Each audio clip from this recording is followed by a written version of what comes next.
TikTok time to rock. Good evening, good morning, good afternoon to everyone who's watching from all over the world. It's your friendly neighborhood philosopher here, D. Wood. Back after 2 hours sleep. That's all I need. Anything more than that is just luxury for weak people. Jay Smith again. Wow. All right, so we got Jai and DOC here. How you guys doing? Hey, wait, did I forget? I always forget. Hang on. All right, that work? Yes. Okay. Hello. What? True or false? Like 90 seconds ago, I was like, I know I'm forgetting something. What am I forgetting? I'm forgetting to do something.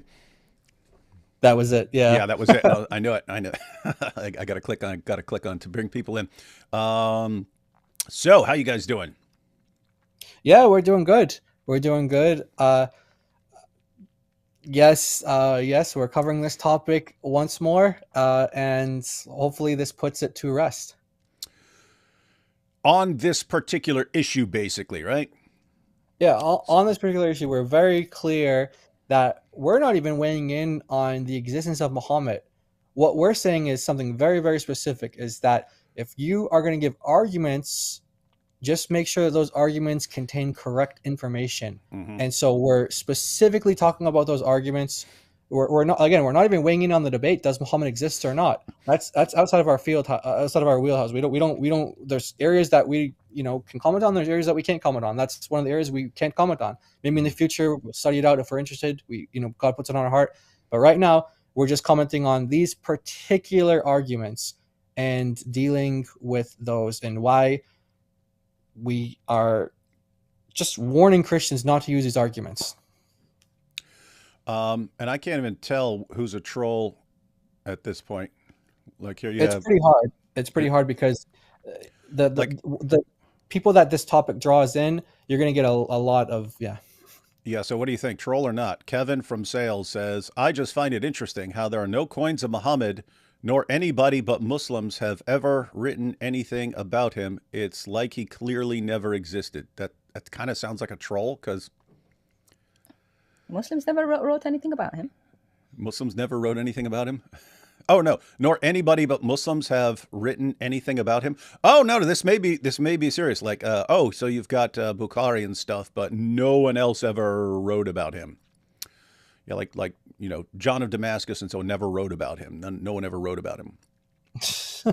Yeah, we have tons of writings from early Christians writing about him. But yeah, so I don't know either who's a troll at this point or who's not. It's just this topic. It brings out, it seems like, the worst of whatever, types of people that really have strong opinions on topics that they don't really understand. And the reason it's hard to distinguish a troll from a serious, a true believer in this case is conspiracy theories tend to have this effect on people. Conspiracy theories, guys, keep in mind, you can't call it a conspiracy. This is the mother of all conspiracy theory. Keep in mind, there are conspiracies. That happens. There are conspiracies going on in the world right now. Someone's conspiring right now to do stuff. In every place you can think of, there are people conspiring to do things and so on. Sometimes conspiracies are successful, sometimes they're not, and so on. But people saying this is the mother of all conspiracies right here. I mean, they conspired to invent Muhammad and his entire bloodline and the entire supporting cast and everyone around him and a city and basically an entire century worth of people and tons of writings of people that never existed, writing about people who never existed. There was a huge team of people conspiring to invent an entire religion here.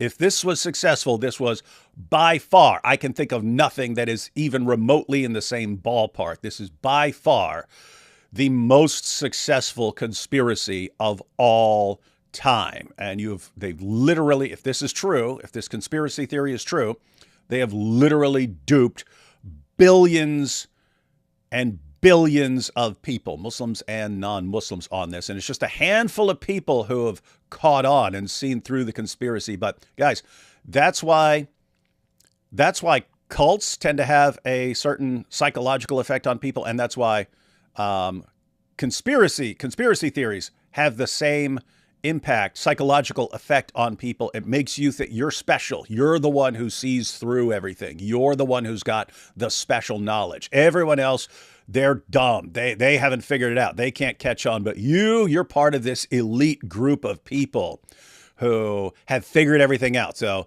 you already feel you're smart. You're part of a smarter group that's really caught on to things, and everyone else, they're just the dupe. They're just the dumb morons who fell for everything. And it just fills you with contempt. And so you act in a certain way when you respond to people. But guess what? When you're making fun of someone like that and trolling, pretending to be someone like that, you act exactly the same. Like if you act like you're from a cult, you'll sound like someone who's from a cult, but someone who's actually in a cult will sound like that. And it becomes very difficult to distinguish the true believers from the mockers. So that's the rough situation we're in right now. But before we jump into the latest argument, I was asking you guys right beforehand, did you check out, because I was working on my new Al-Zut video, while AP was debating, and so was not paying attention to that. But I did check out the comments, and the comments seem to be overwhelmingly on AP's side. But did you guys catch some of that or all of that or what? I caught some of it, and it was like the worst case for Islam, for Muhammad, that I've ever heard. It was a terrible. It was a terrible argument from Psalm 72 that this supposedly prophesies Muhammad. And the funny thing is that the Muslim who was debating, the guy was saying, and we're not using typology. We're not using the typological argument, but he's using Psalm 72. Like this is the problem with a lot of Muslims. They don't understand the words that they're using. They don't know the difference between prophecy and typology. And so he was using that as his number one argument. And then after that, it was some bizarre argument about, the author of the Quran knowing Hebrew.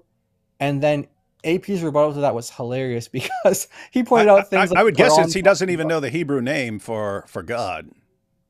Well, yeah, but what AP pointed out was Ozair, chapter, saying that Ozair is the son of Allah, and he's saying, okay, so this he can't get right. He doesn't know what Jews believe in, but yet you're telling me that he knows Hebrew. And he can't, understand. He doesn't know the difference between the Talmud and the Torah. The Talmud and the Torah. He doesn't know the difference between those two, but you're telling me he knows Hebrew. And so he kept pointing out all these inconsistencies, and the Muslim it just goes right over. It's like incredible. Like as long as they're laughing and smirking throughout the debate, I guess that's enough for their crowd. But everyone else can see that the guy just did terrible. Oh boy. So it's crazy because I keep remarking, I've been doing this for a long time. If Muslim Dawah guys actually thought they could defend Muhammad and the Quran with all the stuff that they tell each other, they should be wanting to debate, was Muhammad a true prophet? Is the Quran the word of God, or is Islam true? Over and over and over again. They almost never want to touch it. The only time they will touch it is if it's because they want a different debate more, and you make it kind of a condition, right? In other words, if you want to debate the Trinity, if they want to debate the Trinity or the deity of Christ, because that's all they want to attack. They want to attack the Trinity, the deity of Christ, Trinity, deity of Christ, Trinity, deity of Christ. It's all they want to attack. The only time you'll get a debate on a Muslim topic is to say, okay, if you want that debate, then you have to do this debate as well. And usually they'll just back down instantly and say, okay, then we're not going to debate, because there's no scenario where we're actually going to try and present a case that Muhammad is a true prophet, because deep down we just know that our arguments suck and cannot stand up to scrutiny. It's like Yasser Qadi knowing, hey, here's this thing that we all have to believe as Muslims. We know it can't stand up to scrutiny. We know it. Talking about hadith methodology and so on. But they know that with their entire religion. It can't stand up to scrutiny. But they all run around thumping their chest. This is the proof. This is the proof. Allah's given the clear proof. They just can't say what that clear proof is without lying. So anyway, it was actually cool that we're going to get a debate on whether Islam is true for once. But doesn't sound like it went well. No, didn't go well for the Muslims. All right. Now on this topic, we've got Jay Smith, and we've got Jay Smith's. Let me go ahead and point this out, ladies and gentlemen. Right before we started, I was saying Jay Smith should be on like the Mount Rushmore of Christian apologetics and polemics dealing with Islam. He's one of the OGs. He inspired a ton of people. He is one of the main reasons that Christians are crushing people. He's one of the main reasons that Christians eventually took over Speaker's Corner to where Dawa guys are all on the run right now. He set the stage. He stood his ground for decades and so on.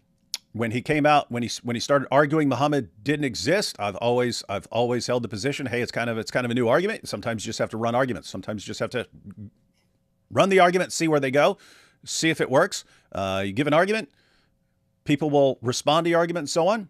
You'll find any weaknesses. You can try to reformulate the argument to respond to any weak spots and stuff like this, and you eventually get to the strongest possible case. And I'd love to see what the strongest case is against the existence of Muhammad, because I'm thinking, again, I believe Muhammad existed and so on, but I do understand there are all sorts of problems with these sources. So at the end of the day, by arguing as forcefully as you can, that's going to ultimately force people to respond to it. And then you eventually get to a point where, okay, this is the best case we have against the existence of Muhammad. This is the best case we have for the existence of Muhammad. And I'm assuming a lot of confidence in the Muslim sources is going to be weakened, and you'd hope that Muslims recognize their sources really suck and they have a garbage methodology and so on. But with that said, you got to use good arguments, and if you come up with an argument and it's terrible, then you need to not be using that. And I would say be kind of careful using arguments, especially if someone else is feeding you information and telling you, hey, here's this great argument. And you want to be careful, because if you come out and you give like a crap argument, so guys, keep in mind, we're not talking about, this isn't whether there's a good case against the existence of Muhammad or anything else like that. This is a particular argument we're going to be taking a look at, which we happen to think is absolutely terrible. And I didn't know how to, I keep assuming there's some better case than what I've seen, but we had Mel in the chat yesterday, and I invited him to join us to present the evidence repeatedly. Say, hey, if I'm missing something here and you actually have more of a case than what it sounds like, by all means, join us and present the evidence. But based on what it sounds like, it is like what you were just talking about with D's response. It's the level of argumentation I expect from Dawa guys now. And we should not be arguing like Dawa guys, but that's all I'm seeing right here. And the fans of the arguments sound like Dawa fans, like brainwashed Dawa fans. And so that's creepy. We do not want to head in that direction, everyone. We do not want to head in that direction, because you can use bad arguments and spread around bad arguments and tell people, wow, you're special. You've got this awesome proof. And oh boy, it's I said yesterday, it's like what I've been saying for over a decade, that Islam has like this 99-1 rule where it's just built in. If you give an argument and 99% of people are not going to look it up and they're just going to believe what you say, it's in your best interest to keep using that argument. If you don't care about the truth, it's in your best interest to keep running terrible arguments that no one's going to investigate if 99% of people are just listening to, because you get a bigger and bigger following for your argument, and they can drown out any contrary voices and so on. But again, that's if you don't have the truth. It's in your interest to do something like that. That's always been the methodology of Islam. So we do not want to see Christianity or Christian apologetics or Christian polemics becoming like that. Because it's just bad, man. It's just bad. All right, what are you guys thinking on all this? Yeah, I agree, but there are lots of Christians who are saying, why are you guys doing this publicly? Can't you not do it privately? You look like you're attacking our brother. What would you say to that? Well, before David, for your thoughts on that, I want to say that we invited Jay on this stream. Just to be perfectly clear, we invited him. We said we're willing to accommodate any time he wants to join. If he can't join today for whatever reason, we can do another stream another day. I extended the invitation to him and to his team. Again, we're not here to like debate them or to grill them. We're just, hey, here's the argument. Here's what these guys have to say, and here's what we have to say. And then everyone can judge. And that's all we were offering. So, and he didn't come. He's not here, so he didn't come. We invited him to yesterday's live stream too. So you guys invited Jay. I invited Mel directly. So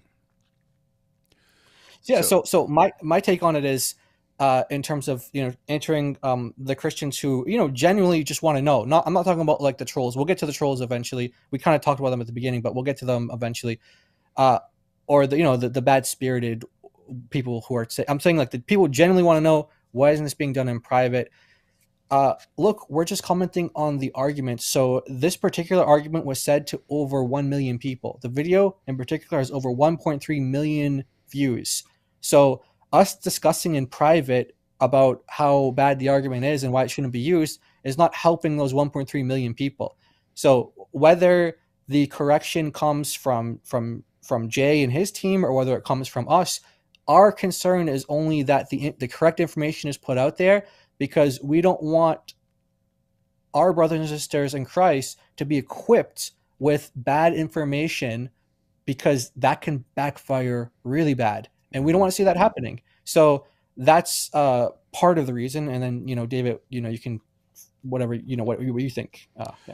Yeah. As far as, by the way, everyone who, when you cheer for some terrible argument and then you flip out when someone responds to the argument because they're exposing a bad argument, I already do not trust you as a person. Like, I think, like, what is your allegiance to?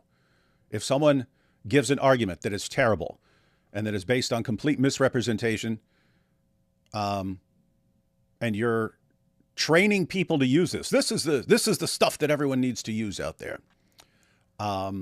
And you say, no, actually, you shouldn't be using this. This is a bad argument, and here's why. This is a terrible argument.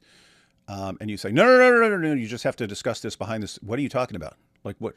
Like, if you think it's a good argument, you should invite the criticism and welcome the criticism, because the criticism is just going to show how strong your argument is. I mean, think like Rene Descartes is called the father of modern philosophy, but he took philosophy in a different direction and so on. But he put out his Meditations on First Philosophy. When he put out his book, before he put it out, he sent it to some of the leading thinkers of his time and said, I want you to attack this argument. And he published the book with their responses to it. Okay, that's a guy who's seriously convinced that he has a good argument. And that's someone who is, even if you disagree with his argument, that is someone who is obviously believes in it and obviously is inviting criticism, because if there are any weaknesses in his argument, he wants those weaknesses exposed so he can like make his argument better and so on. And if he's using a bad argument, someone exposes it, well, so much for my argument. But you invite criticism. So this idea of, hey, if a Christian is using terrible arguments and misleading people with terrible arguments, you guys just need to keep that stuff quiet and just, you're supposed to just talk with people behind the scenes. They're like horribly misapplying. If your brother sins against you, we're not talking. Yeah. If Jay Smith sinned against me, I would talk to Jay Smith about that. And I would not be publicizing it all over the world. I would go to Jay Smith. There's something different when things are public, right? Public. If you're talking about public issues, what happened when Peter just wasn't sitting with the Gentile Christians? Paul says, I stood up and rebuked him to his face in front of everybody. Why? That was public. Peter was influencing other people. And it specifically said that this was affecting the Jewish believers in Christ so that they weren't eating with the Gentile followers of Christ. This is affecting the church here. This is affecting Christians. This is a public issue, and I have to call him out on this. And this is the Apostle Paul calling out and publicly rebuking the Apostle Peter. I can imagine some of these guys here. What, Paul? How dare you, man? You should have just gone to him behind the scenes and just dealt with it privately. It wasn't a private matter at that point, guys. It wasn't a private matter. It's a public issue. And, if Jay wanted to deal with this argument or examine or evaluate this argument in private, guys, what would have happened if he had sent us this argument in private and said, hey, here's an argument. I kind of heard this. I think it may be good. What do you guys think? Are we going to publicly blast him or anything? Never, No. never. And Yeah. I actually, We have people doing that. Yeah, we have people doing that. They want to run things by us. And I told Jay that very thing in private. I told him, hey, if you had done that, you asked me that, this is exactly what we would have told you. Exactly what we said, we would have told you. That way it would have saved, million plus people from hearing this and possibly taking it on in their apologetic or their evangelism to Muslims. And that's where our main concern is. It's the Christian who's taking these arguments on, and to the potential Muslim who might, we all want Muslims to leave Islam, but you don't tell them that, Muhammad was a Martian or something like that. You don't give them false reasons to leave Islam. There's tons of good reasons why they should leave Islam and why they should come to the Lord Jesus. We don't need to say things that aren't true. Now, I'm not saying or suggesting that people are lying to them, but I'm saying we don't want to give them wrong information. And this is about stuff that they already conceded. It's not an agree to disagree. These are statements not to do with Muhammad's existence or not. They are to do with linguistics, Arabic and Hebrew, things that we know, we've grown up with. I'm a native. And his team already conceded on that. So it's not a matter of who's right and who's wrong. Now, I wish he'd come to maybe us or any Arab that he trusts and asked him, because even his team in his response on his response video said, we never said for you to do that. So that's our concern. Our concern is it's too hasty, it's too excitable. Things go out to 1 million people publicly, and then you want us to deal with it privately after the damage is already done. I don't think we might even match the damage. It's already been gone to 1.3 million people. And that video is still up there. Why is it still up there? I'm sure Jay still has access to that church. Why not a quick email to that church saying, put an addendum, take it down, make it private, now that we've conceded these points? They've conceded them publicly. Yeah, Jay speaks all the time. He could very easily take out any arguments that he is recognized are bad, and then post a new lecture where he's using better arguments. But just for people to understand what we're talking about here, think about dawah, guys. Think about dawah, right? So at some point you had Muslims just flat out making up an argument about the perfect preservation of the Quran.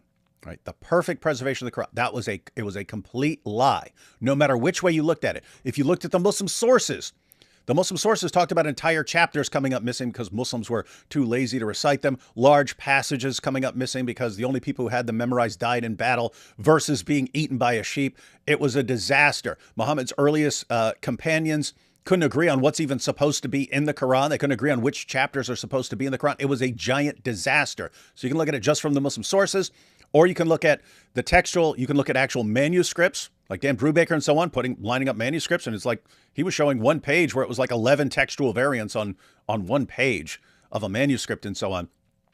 So if you look at manuscripts, but then if you look at different Qurans in different parts of the world today, they have differences and so on, sometimes contradictions.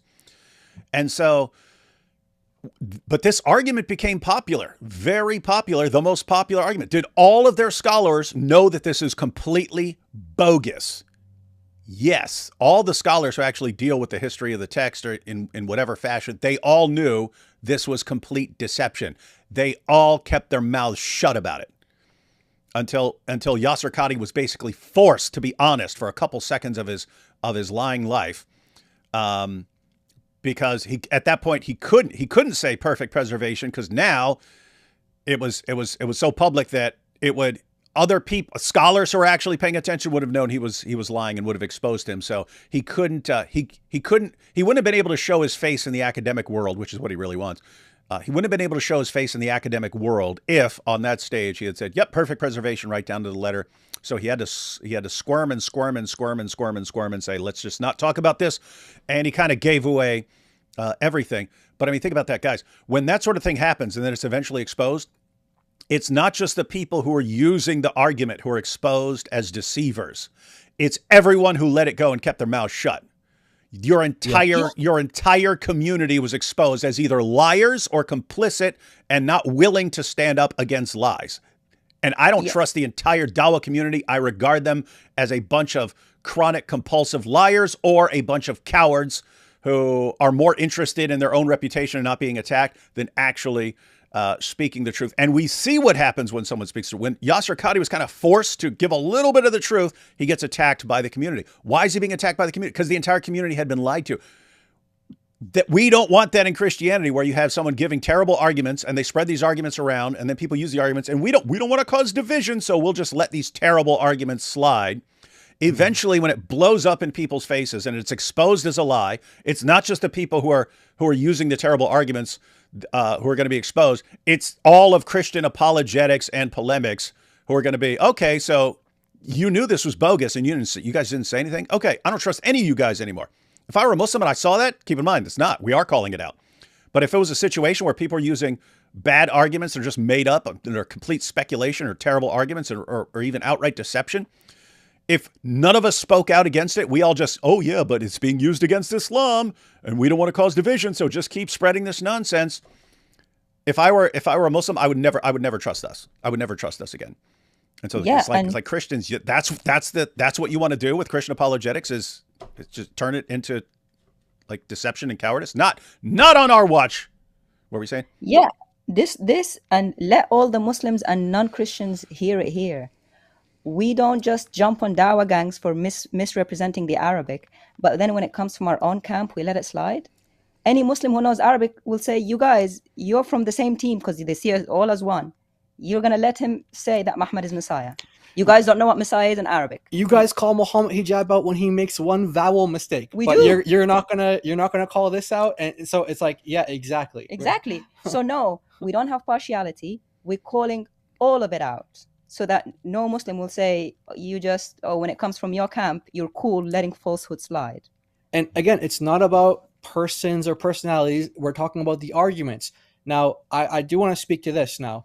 So this, by the way, what I'm about to say is nothing, not being emotional or anything, but I'm just being factual, that we've received more attacks since we did the stream on this in days than we've ever received from any Muslims, right? And I'm not appealing to emotion or anything. I'm just saying there's so many people that, because Jay Smith has such a high status and like David said, like legendary status in the Christian apologetics world, that people just take what he says as pure gospel and they will run with it. And they don't know enough to fact check it. They don't know how to fact check it.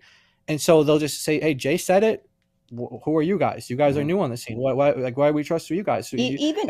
So those attacks from those people, and by the way, I know there's people who run to Jay. There's people who are going to be listening to every second of this stream, running to Jay and saying, hey, Jai said this. Daughter of Christ said this. David said this. Oh, guess what? Jay mentioned you to me. He mentioned 3 of you. I know we know who you are, and we know what you guys do. And look, that's not Christian behavior. The book of Proverbs warns against busybodies and gossips. And I'm just going to be straightforward. I'm not going to name names, but people have lied about us. And and in the video that Jay produced, because of these people, because Jay doesn't watch the videos, he doesn't watch our responses, he's not going to watch this. So what he does is he has to rely on people to relay the information to him. Well, a number of these people either don't understand us, and in some cases they just completely lie about us, and that is not Christian behavior. So if it sounds a little emotional, it's because, you kind of expect a Muslim to lie about you. You expect a Muslim to betray you.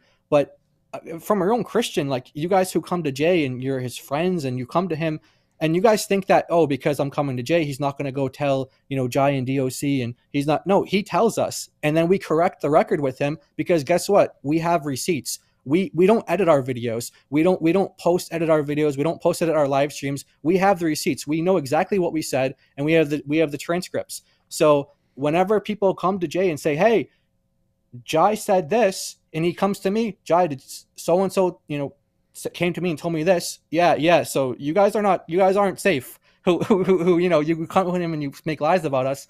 I'm not saying I'm going to do anything publicly about that information, but before God, God knows what you're doing, and now we know what you're doing, and it's very shameful. And some of the people who are involved in this, it's really shameful. But those people who have that kind of cult personality and just, and they're willing to lie about us. Well, thankfully we can set the record straight with Jay directly, so there's no miscommunication there. But because of that, this video that we're going to review today, the response video, it was filled with a lot of slander, lies about personal things that we're supposed to have said, we're allegedly saying and did.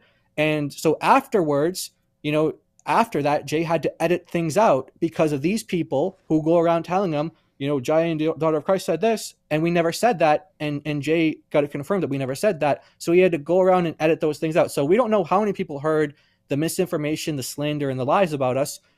But, God knows the truth, and our feelings are not hurt. I'm just being factual about this. And I just wanted to get this out there that those people who do that kind of stuff, that's not right. And for the people who come and attack us and say, hey, what are your qualifications? What are your degrees? You guys don't know what you're talking about, whatever. Look, I mean, you guys can make arguments against us. You can challenge us, but just listen to us. Don't just repeat the same stuff over and over and think that you're going to impress us with some sort of, For them, I would say, is your idol Jay Smith? Because he concedes. His team concedes that we're right in the response that we'll show you. Every point that we raised, every point that we raised, they concede on. And we're going to see that in this video. But go ahead. Yeah, every single point we raised to him that you guys in our comments said, you don't know anything, Jay's the man, you don't know anything. His team gave it up to us as correct. They said there were mistakes and were corrected. Where I have a screenshot from Mel saying, to be fair to Jay and the DOC, they only talked about corrections. They didn't make it personal. And he corrected it. So if your idol is them, they're saying we're right. So now where are you going to go? When are you going to have your loyalty be to correct information? To the truth. To the truth. Not to people. Not to us. Not to Jay. Just to the truth. That's it. That's what we're asking. Yeah. So that's like a very, a very vocal but small percentage of the people that are commenting, but they are very vocal. Yeah, and I'll just I'll say it. And we were right before we're going live when we set up. I pointed out the goal here. The goal here is not to wreck Jay Smith or anything else like that. It's Jay needs to be more careful in his arguments. He needs to. So the goal is for Jay to continue doing apologetics and polemics, but not in a way that's eventually going to blow up in people's faces. It's that. I mean, the guy has a ton of knowledge. He's one of the best speakers on these issues. There's a reason he was holding it down at Speaker's Corner. I mean, back in the day when he was just completely surrounded, there were reasons. I mean, I remember the first time I went out there and seeing the Muslims react to him, and they were complaining. They were convinced that he has a jinn that lives in his throat that gives him the ability to speak over everyone there. They had to attribute his ability to a supernatural source. That's how much he was crushing them, and so on. And so that is powerful stuff. I want Jay Smith to be remembered as one of the OG all-time goats.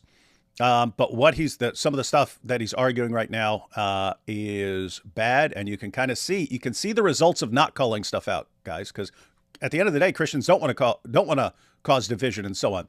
So we kind of just you can let things slide and just say, okay, respond to that later or something like that, or maybe he'll figure it out or something like that. But that sort of creates an environment where people just feel free to be sloppy because no one's calling them out. Okay, we need to not have that environment. You need to understand if you give a crap argument that you're going to be called out for that crap argument, and therefore it needs to be in your head, I need to be careful with what I'm arguing, and I need to be presenting the best material. So that's the environment we want in Christian apologetics. We want to be different because we are different from Dawa. Nathaniel here says, David, I 100% agree with how the Dawagandists made a terrible argument and their scholars didn't want to talk about it. But Dr. Smith is actually calling for his critics to challenge him. Yeah, that's a problem because he may be saying that, but the reaction when we actually respond and say this is a bad argument, Doesn't seem to be that way. In other words, it's if I could say, hey guys, yeah, if my argument's wrong, go ahead and point it out and criticize it. But then as soon as you do, I flip out and start personally attacking you and something. It sounds like you don't really mean it, right? I'm just pointing that out. But we'll see. We'll see. We'll see. I mean, he could just, Jay could be kind of, kind of losing his cool right now because a bunch of people are responding to him all of a sudden. So it might just be, wait a minute. I'm trying to get stuff done, and now all of a sudden people are responding to me. I had all this stuff, and it was going really well, and now a bunch of people are responding to me and stuff. So it could be a little frustrated right now. So he might snap out of this, but yeah, we'll see. Now check this out. So Aaron here says, I think Jay Smith is 100% correct about Muhammad and Islam. Really? You think he's completely correct, or just on the issue of Muhammad not existing? Because if you think he's 100% correct, you got some serious problems, because some of his arguments are completely wrong, and he's apparently going to acknowledge it when we go through this video. The Syriac origin of the Quran, absence of Mecca, widespread use of Muhammad as a title, and Syrian names everywhere in early Islam from Arabia. So Aaron here, Aaron here says Jay Smith is 100% correct about this. Now, the absence of Mecca, that's kind of a different issue. That's like an issue for geography and history and things like that. But what do you guys think about some of this other stuff? Widespread use of Muhammad as a title and so on. Syrian names everywhere. Syriac origin of the Quran. You guys know some languages here. So what are you guys' thoughts on this? He corrected himself in his own response video. His researcher said Muhammad is not a title. So okay, we want to be clear on that his researcher said that. See what we're see the point, Aaron?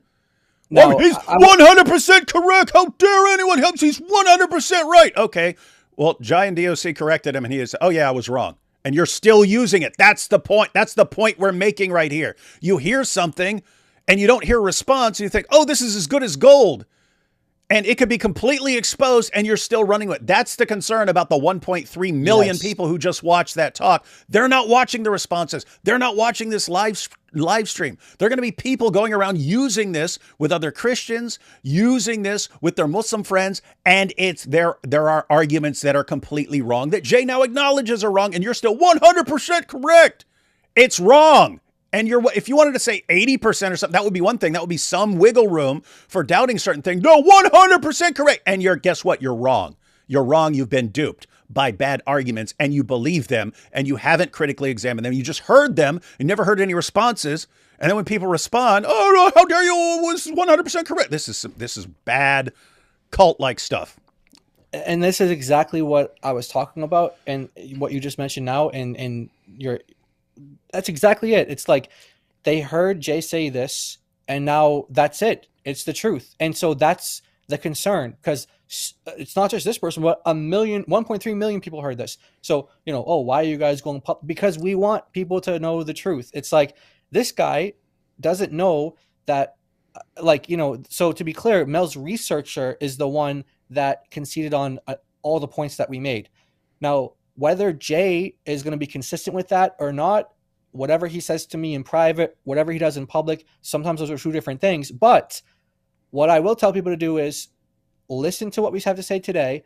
And if Jay agrees that these are corrections that need to stand, then this video is only meant to be a help for him then, as a service to him to say, hey, Jay has agreed that these corrections need to be made. And therefore, we're just helping spread to let people know, spreading the information, let people know, don't use these arguments, because even he says that. But if he continues to use the arguments, which it's very possible because it tends to be that way, from like I hear one thing, then all of a sudden something else happens. Okay, whatever. And again, that's very common experience that I've been having with him, is that he might actually still use the arguments. So I don't know. I can't tell you guys for a fact if he's going to use them again or not, despite what is said in the response video. But his researcher in the video concedes to every single point that we made. I think you guys now know that if there's one thing we're good at, is receipts.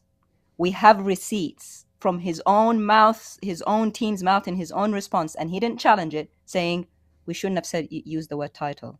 We should have used the word description. Like you said, it doesn't save it though, but yeah. It doesn't save it. It doesn't save the argument, but they said Muhammad was never a title. It's a description. Like you say, someone is tall, someone is short, someone is beautiful, someone is lovely. It's not a title. Sorry, go on, Dave.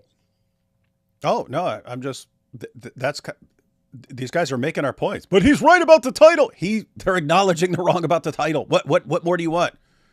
Yeah. The moment it was criticized and exposed, the moment people pointed out, the moment Jai and DOC and others pointed out, hey, you're wrong about this. Oh yeah, we're wrong about that. We'll pull back from that and stop using it. But everyone else is still. But he's right about the titles. Right about Muhammad being a title. What? If you heard it from Jay and you didn't research it, and then Jay admits it's wrong, why are you still saying, oh, it's a good argument? Like what? I don't even. Again, this is like. Yeah, they have no other reason to believe it. Except that Jay said it. Now he's, well. You guys, we're not a cult. We're not a cult. We're not a cult. No one is 100% right all the time except God. You guys are going to find errors in what we say, right? You have to fact check be Bereans. What's wrong? What's wrong? Are we Muslims all of a sudden? And he's our Grand Mufti? Hey, Jai and DOC, have you guys made all kinds of mistakes in your life? Gotten things wrong? Of course. Absolutely. Should anyone take you guys as unquestioning authorities who are always right on everything and cannot be corrected? No. We want you guys to be Bereans, to fact check, look things up. That's what we call people to do. I've always worked in a team. I was with Jai, and before that I was with others. I never worked alone. Why? Because I wanted people to check. When I do a translation of Arabic, I pray, I translate it, I look back on it, I translate it, I ask Jai to look at it, he translates it, and then we see if it matches. We work so hard to check that there are no mistakes, and yet we see the other side just throwing out grand claims that no one has ever heard. In history, in my language, I've never heard that Messiah is Muhammad. Never. No, Muhammad. You never even heard Muhammad in I've Arabic. never heard the word Muhammad itself. But the word in Arabic. In Arabic, Muhammad, it doesn't exist. But to say that it's Messiah, we've had Christians for hundreds of years, even before Muhammad. None of them said, you know what, this false guy Muhammad, his name sounds similar to our Messiah. But now none of them said that. Now all of a sudden someone in the 21st century says it. Everyone takes it as gospel. And I'm looking at it like, what is going on? How have we gone mad? And then even he concedes that he shouldn't have said that. And they're still going on about it. It's insanity. I didn't expect that from Christianity, from Christians. Christianity is built on the truth. We're not Muslims. Hey, we got too many Marys. We got Mary in the chat. Hey, Mary, you can jump in if you want. You were there yesterday, but yeah, you're free to jump in if you want. I wanted to tie this together. Look at what Chris here says. One Way Apologetics. He says, if they keep going after Jai and DOC, the rest of us will start too. That's kind of what's going on right now, guys. I was quite happy letting these arguments, letting him run his argument and stuff like that, see where it goes and so on. But more recently, had some people responding, and then they get attacked. It's like, oh, okay, well. All for one for all here. You're not. I'm not just gonna leave people out to sit there being attacked and so. But anyway, think about this. Combined with this from Chris Spinelli, who said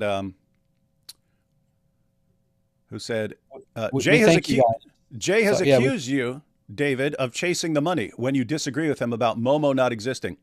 Yeah, and he's been saying that about me for years. The reason I continue talking about Muhammad and I don't agree with him that Muhammad never existed is it's just I get this is my source of living is attacking Muhammad. That's why I believe in Muhammad. It's not because I think Jay's arguments are bad or I actually believe in my own arguments. I actually believe in Muhammad and I actually believe in the principle of embarrassment. And I actually believe, hey, we have a ton of sources. It's not like I actually believe that Muhammad delivered the satanic verses because I have 50 Muslim sources on it. And a ton of those are traced back to the first century of Islam. It's not because of any of that. It's just the money. Now, guys, Jay's been saying that about me for years.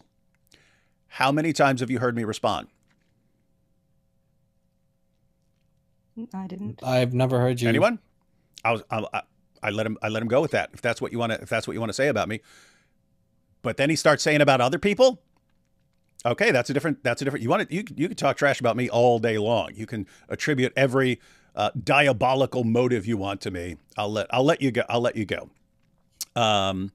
You start doing that with other people that I know, then you got a problem. And I'll just say I seriously don't trust people who argue like that. seriously, Jay, when you argue like that, and here's my argument, and another person disagrees with the argument, you say, oh, it's because of money. Or first of all, that's Dawa level. That's already Dawa level. That's what they do, right? Oh, this person left Islam. It must be because of money or because of this or because he wants to drink alcohol or eat pork. It must be because of that. Right. It couldn't be because the person looked into the life of Muhammad and so on and decided that Islam is false. It can't be that from a Dawa perspective. Same thing. And now they just seems like Jay was around Dawa guys so long he adopted all their tactics and so on. I'm not saying intentionally, but this seems eerily similar to Dawa. But yeah, guys, so Jay's been saying that for years. I've never responded. I've just taken it. But now he's using that against other people, and that's a different story. Now, since this is the one time I'm talking about this responding to Jay, for me, I'll just point out, as I pointed out before, when me and Nabil decided to go after Islam, we thought we were dead. We thought we were signing our death certificates by going after Islam. Because you guys are familiar, right now, you guys are familiar with tons of people going after Islam. Back then, almost no one was going after Islam. Definitely not how I was, right? And so with Nabil, it was, hey, there are not a lot of public ex-Muslims going around talking about Islam and so on. So we understood that if Nabil is going to be kind of the public face of an ex-Muslim, that he's in danger. I would not have the death sentence on me for being an ex-Muslim. So part of my reason was I'm going to dial it up so that I'm more of a target than he is. Even though I'm not an ex-Muslim, I will make sure my rhetoric and my condemnation of Muhammad and my mockery of Muhammad always make me a more attractive target than Nabil. So that my theory was, as long as I'm still alive, he'll still be alive. Because if you're going to kill one of us, you're going to come after me. So I made sure that my rhetoric and my mockery of Muhammad overshadowed their desire to kill him as an ex-Muslim. And what happens over the years? I mean, when my two oldest sons were 4 and 6, I would still have to travel, but we're getting death threats. And guess what? It's not just against me. The death threats aren't just against you. They're against you, your wife, your kids, your mother, everyone. Everyone's under a death sentence, according to the messages these guys were sending. But my wife, I was out of town and we were still getting death threats. My wife had to sit our oldest kids down, who were 4 and 6 at the time, and say, guys, if daddy's not here and someone comes into this house and you hear them breaking through the door or something, I do not want you to help. I want you to run and hide. And even if you hear them get me and you hear me screaming, I do not want you to help me. Stay hidden. And just know, even if you hear me screaming, just know I'm more concerned about you than I am about myself, and I want you to stay hidden. Do not try to help me. These are the conversations that we have to have over the years. Wow. Now, keep in mind, eventually they got older. When they turned 10 and 12, I said, guys, you're getting bigger now. New set of rules. Anyone comes in this house, you protect your mother with your life. That's the new rule. But back then, those are the kinds of discussions that you had to have, because there weren't a lot of people. There were a handful of people, and people were getting killed for criticizing it. Theo Van Gogh was killed on the street for criticizing Islam. And so when you're one of the only people who are responding to this, when you're one of the only people responding, they can get you. They can get you if they decide to. So it is a legitimate issue. And it was back then I was thinking, okay, 99% of these people are just running their mouths. They're not going to do anything. If 1% of the people who are sending me death threats actually intend on following through, that's still a ton of people who are planning to kill me. And so anyway, those are the kinds of discussions we have to go and we have to have and so on. And then all of a sudden someone gives an argument. Hey, I don't think Muhammad existed. And you say, well, I think your argument's wrong. Ha! You're in this for the money.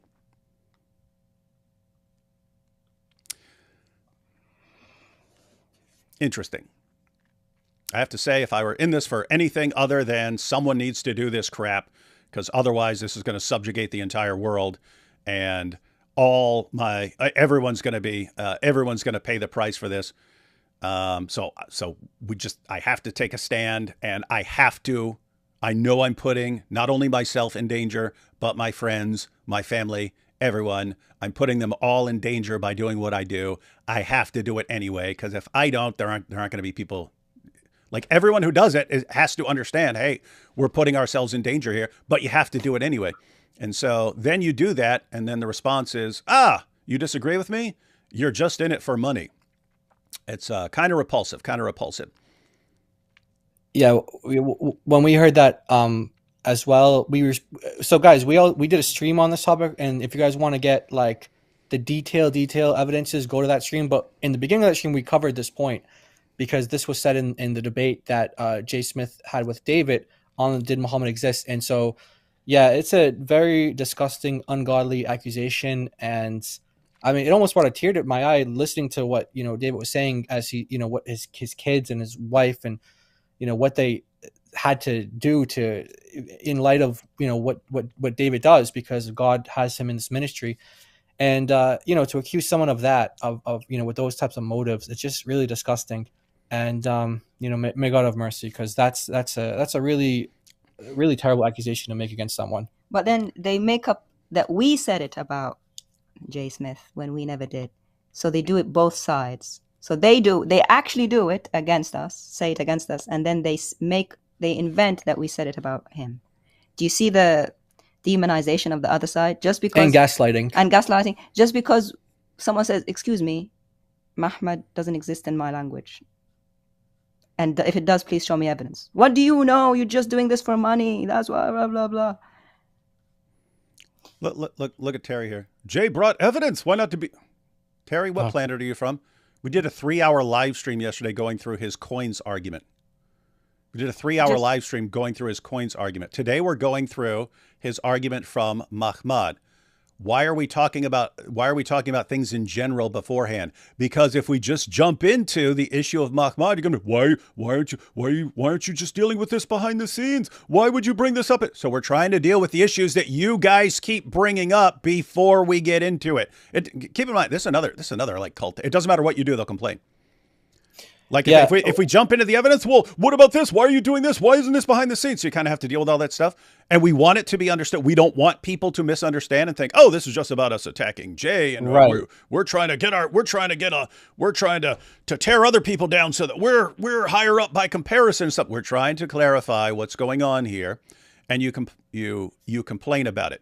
If we were to just jump into the argument, if we were to just jump into the evidence, you bring up all these issues. But why are you doing this? Why not that? Why are you doing it? Why are you attacking a brother? Why are you doing this? Oh my goodness! Why the division? Why the division? And you complain about that. So then, if we try to deal with those issues before we deal with the evidence, well, why aren't you talking about the evidence? Why aren't you talking about the? It doesn't matter what we do. You guys complain. Yeah. Get a freaking life, man, or go somewhere else. We'll do what we want on our live stream. We'll do it how we think is best. And if you don't like that, you have my full permission to cry me a river. Hey, I mean, we did that. We had to do so many caveats and explanations before we got into it as well, for the same reason. Like, hey guys, we're coming into this in the spirit of 1 Timothy 5. Like, don't rebuke an elder harshly, but exhort him like you would a father. Gently, etc. We love him, we honor him, etc. We had to go through explain it. It should just be obvious because we're Christians, but we had to go through that in detail, all these caveats and explanations, and even then we got blasted. So, yeah. What evidence? He says in his correction video, he was wrong about the points that we made. And guess what? If he hadn't been called out for stuff, he'd apparently still be using the same terrible arguments. So, like, I mean, his researcher said it, just so they don't jump on me. But he didn't correct. Jay Smith didn't correct him. They conceded it. Yeah. Yeah. So we can get into it whenever. Yeah, all right. Oh, I see. We Thaddeus. Thaddeus is there in the Wait, what? Too many Marys. Alika just accused Jai and DOC of farming fame. Guys, this is not the kind of fame you want. You don't want to. If you were going after fame, this is not how you do about it. No, we love going after the Dawa guys and stuff. We get to the point where we respond to bad Christian arguments because it's going to do way more harm than good, and then we're forced to. We don't want to. We make fun of like the Dawa wars, these guys fighting over with each other over everything. We make fun of that stuff. We don't want to be fight. Trust us, if we're talking about another Christian's arguments, because it's gotten seriously bad and dangerous. And you can see why. Jay can use an argument. Jai and DOC can respond to the argument. Jay can admit, yep, it was a bad argument. I'll stop using it. And people will still be using the argument and still saying right here in the same stream, it's 100% a good argument. And it's based on nothing besides hearing Jay say it. And Jay admits it was a bad argument, and you'll still keep using. This is the problem, guys. This is why you have to deal with this stuff when it pops up. But yeah, Thaddeus, if you want to jump in, you can, man. You can. But we're going to go ahead and, oh, darn, I forgot there were a bunch of super chats. Okay, I'll take like the first 3 or 4, and then we'll jump into the video. Let's see. Zut criterion of embarrassment. Come on, man. Come on. What's up with this, man? It's a good, nice channel. Yay, Jai and DOC. Yeah, Jai and DOC are cool. I'm glad Jai and DOC are on our side. Can you imagine if Jai and DOC were on the Dawa side? We'd be in a lot of trouble right now. We would convert to come follow Jesus, actually. Hey, Truth. Yes, we did see your message. I actually responded. I thought I responded to you. Let me double check. But yeah, he sent a bunch of arguments, and we're gonna review them. But I did respond, I thought. And if I wanted fame, where's my face? Yeah. Where do I cash in this fame? If I wanted fame, wouldn't I put my face out there, and my full name and where to find me, and come put a crown on my head? Yeah. I'm just a faceless person. Yeah, but just think about the reasoning here. Jay will use an argument that's completely bogus as the moment you look into it. But 99% of people aren't looking into it at all, so they just accept it. Wow, he sounds real confident, and that is a serious problem. Jay, again, we want you to go out on top. We want you to be on the Mount Rushmore of Christian apologetics and polemics dealing with Islam and so on. But you have to stop using some of these bad arguments. But think about this. Jay can spend years using bad arguments, and we can give him years to actually correct course, and he doesn't. And then eventually it's so many people thinking that this is a good argument that we eventually have to respond. And then it's, oh, you're doing it for money, or you're doing it for fame, or something like this. Yeah, you do not want to foster this environment. And shame on you, any of you, for using that sort of response to Jai and DOC. I've known Jai and DOC for a while. They have never once come across as people who are just looking for clout or something. That's a Dawa thing. That's what Dawa guys are. They're narcissists looking for attention. And I have to say again, when someone says, "Hey, your argument is bad, and you need to stop using that argument and just use good arguments," and you say, "Oh, here's why you're doing it," I don't trust you at all. I don't trust you at all. So keep that in mind. Stop embarrassing yourself. Let's see. Well, God Logic started streaming. I can't decide now. Ooh, shame on God Logic for going live when we are. Come to Ireland, David, and play with your leg at the border with UK. Would I be allowed in Ireland if I'm not allowed in the UK? They have a different system. I think it's the same. I think it's the same rules. Jai and DOC, D Wood on the same day as Al Zut video. Yeah, that's why I'm horribly tired right now, because I was editing that all morning and stuff. So I was up all night and then stayed up all morning. Watched IP and Than with Jay Smith after your live yesterday. Wow, Jay came out swinging, seemed to simmer down towards the end. Tried to watch AP, and Dean responds, but needed sleep. Well, fortunately, the debate is still is up, so everyone can check it out. So I haven't seen it. I haven't seen it either. Dean responds, yesterday versus AP, said Muhammad fulfilled Psalm 72:15. He is an Arabian king, continuously praised like Mahmud means the praise one. Yeah, so guys, notice if you go to Psalm, so Dean, it's a perfect example. Dean Responds could put this in a video. Psalm 72:15 is about Muhammad. And all his Dawah fans will, yeah, Psalm 72, Psalm 72. It's a terrible argument. If you were a Muslim and you knew it was a terrible argument, should you call him out on that before he spreads a terrible argument that's going to blow up in his face? I would say yes, but they won't. The idea that we should be like that and just, oh, it's a terrible argument, but we should let it slide because we don't want to cause division. Yeah, because in Islam, the end justifies the means. As long as we get someone to become a Muslim and get them on our side, and as long as you say it confidently enough, you're cool. They're confidence tricksters, but we're not confidence tricksters. We're Christians. And notice what was behind Veil's biggest problem with this Dawah Diddy chat. 75 people, not one person in private Not one person called him out. Why? Because it's Muhammad hijab. That's why. That's the only reason. We don't want that culture over here. Keep it in Islam, guys, not over here. Yep. And as the Islamic sources get more well-known, do you think it'll cause Muslims to be radicalized more, mass apostasy, or both as polarization occurs? I think it'll be more in the mass apostasy direction.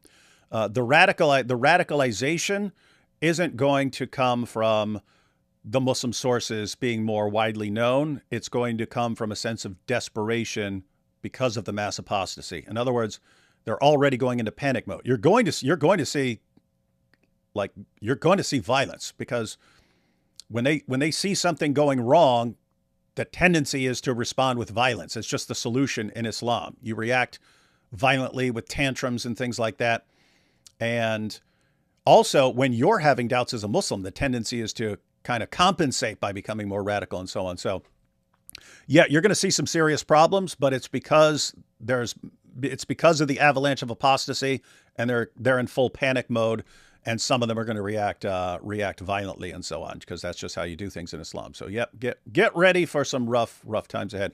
All right, we got more super chats, but let's go ahead and jump into this. So what are we checking out now? All right, so what you're going to see are multiple claims that Jay made, and just like if you're just hearing this for the first time, just feel the weight of these, and how would you feel if these were true, and what type of would you run to the Muslim next door and be like, hey, say what he just said. And then after those claims are played, there's the response video that they did where they address concerns that we raised to them in our stream, that we had to put in writing for them because they didn't want to watch the stream, and conceded each one. and so then we'll see them respond to that. So this is this all about the Mahmud argument or other things? Yes. Yeah. So basically, it's three issues that we really had was with the argumentation. Was number one, claiming that the word, so if you just spell it out consonantally, MHMD in Arabic, if that is pronounced Mahmed, we wanted evidence of that.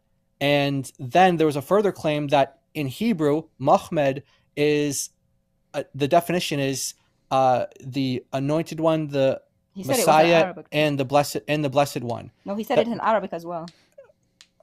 So he said that that's what it is in Ugaritic, that's what it is in Hebrew, and then it went down to Aramaic, and then it went to Arabic. So he was making that claim. So we asked him for evidence of that, and that's one of the point. Second point, that is, was this a title used by the church fathers? Because here's this is what the argument is. You need to find a continuity for where does this MHMD in Arabic come from? Well, you trace it to, according to Jay, you trace it to the Old Testament. You have MHMD there, Song of Solomon 5:16. It's in the plural there. You have it other places in the Hebrew Bible, and then that goes up to the New Testament because that's now it's a messianic title now. And then in the time of Jesus, that this is a messianic title understood to be about Jesus. And then the church fathers now are using MHMD to refer to Jesus by as a title. And then finally you get your way into the 7th century, and that's what explains MHMD. It's not Muhammad, it's Mahmed. Not Muhammad, Mahmed.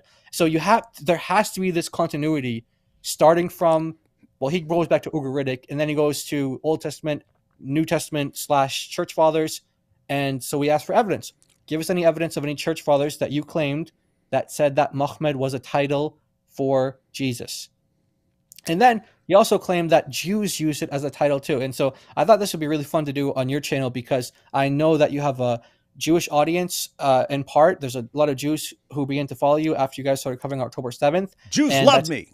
That's great. And so we want to hear especially what they have to say on this part, because it's claimed that Jews use the term Mahmed as a term of endearment, and just like they throw it on anyone, instead of saying, this great person, they say Mahmed so-and-so, Mahmed so-and-so. And supposedly they're like what's up, my Mahmed? They're like that. Yeah, basically. That's it. Yeah. So basically the idea is from way back then, Old Testament times, New Testament / church fathers times, and it's even Jews using it. Now you get somehow bled into Arabic, and somehow it became Mahmed, which means Messiah. He said people are trying to in the chat say, "Oh, he said it associated." No, he No, said, no. he That's said- not what Jay said.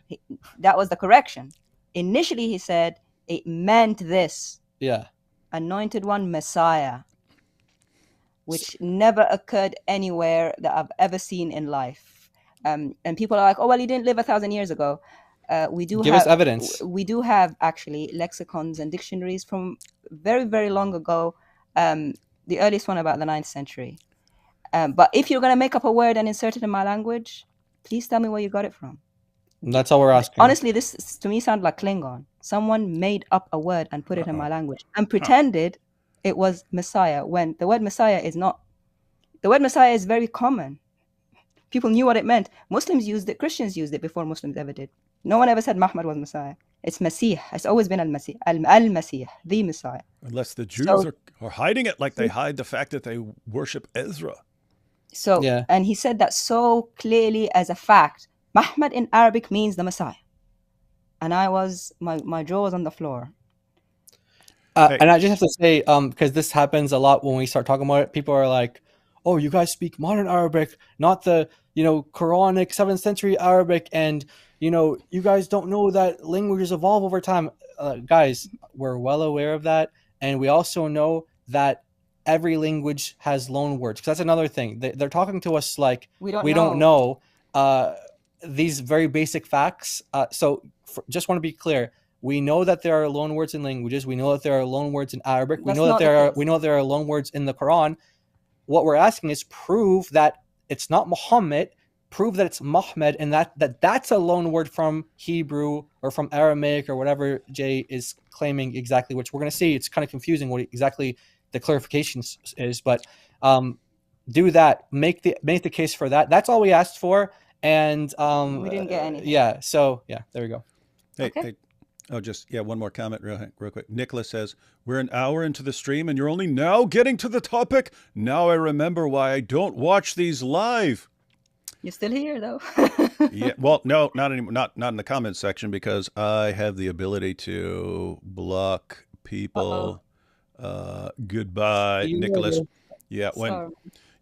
Nicholas, you could sit here and say, "I'm going to kill you. I'm going to saw your head off." I wouldn't block you over that. But the one thing that annoys me more than anything else is coming to a long live stream and we literally explain to your face why we're addressing some of these issues beforehand, because if we jump right into the topic, you are going to complain about all these other things. So we try to address those things before we get into the topic, and you complain anyway. And this is why I don't watch these live. I'll help you make your decision easier for you, buddy. Don't watch it. And I'll help you. But don't sit here coming here and whining. It's just pathetic, man. That's always confused me. Like if I don't like something, I won't watch it. But under no circumstance am I going to go to something I don't like and then complain about it. Why? There's like a million other things I could be watching right now. Right? Isn't that weird? Isn't that weird? Hey, let me go to some channel that I don't like. And if I don't like it, instead of just leaving, I'll sit there and complain about it. "I hate this. This is the worst thing ever. I can't believe this. Change it. Change what you're doing right now to bring it in line with my personal preferences. Oh, you're explaining things before you get started. Shame on you. That's not what I prefer." No one cares what you prefer, dude.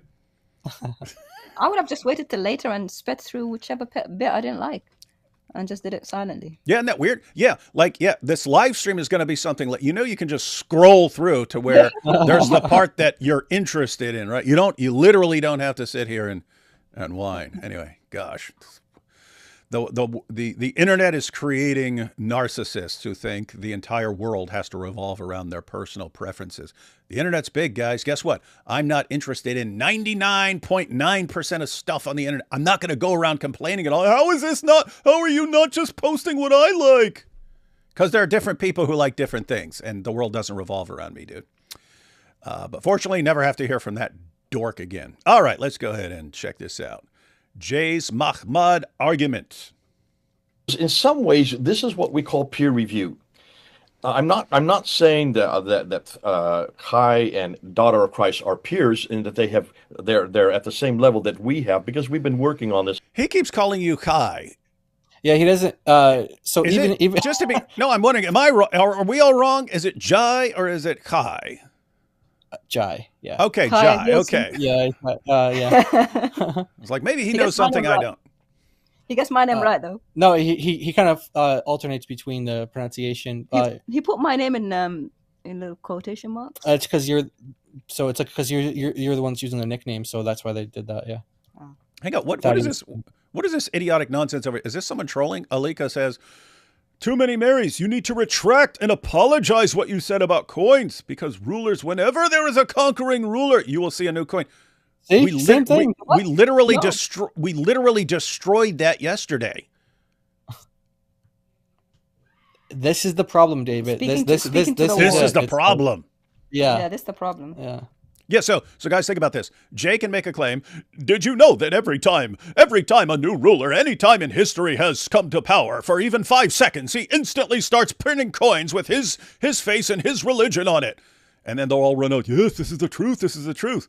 And then Mary will bring the receipts, show, no, that is absolutely not the case, and the entire argument is bogus and falls apart.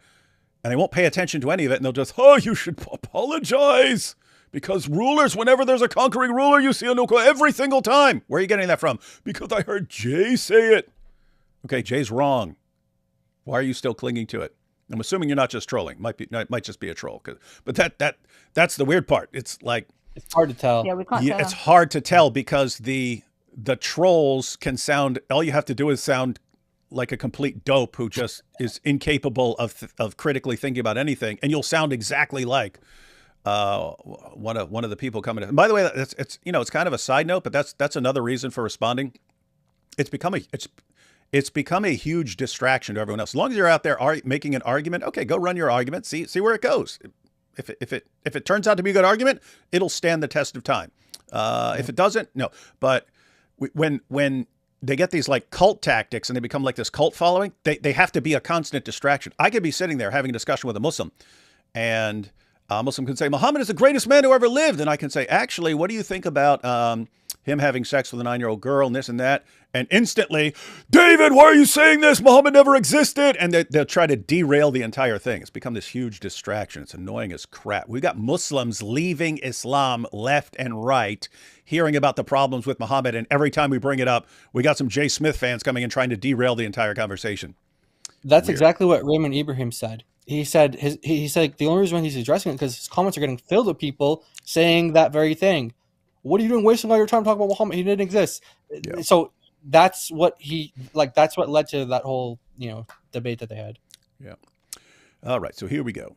Kai and daughter of Christ are peers in that they're at the same level that we have because we've been working on this for many, many years. Now, when I go public and actually when I go to places like Calvary Chapel, at that point, we pretty well know that what we're saying is legitimate. And that's why I think what caused so many people so much I think I know where you're going with this. If he's saying, Yeah. by the time we get to Calvary Chapel, we know it's as good as gold. And it's the stuff he presented at Calvary Chapel that is like blowing up in his face because it was all wrong. Exactly. So Exactly. the idea here is that Jay produces many videos that we have no idea about. They're just lots and lots of videos on different channels.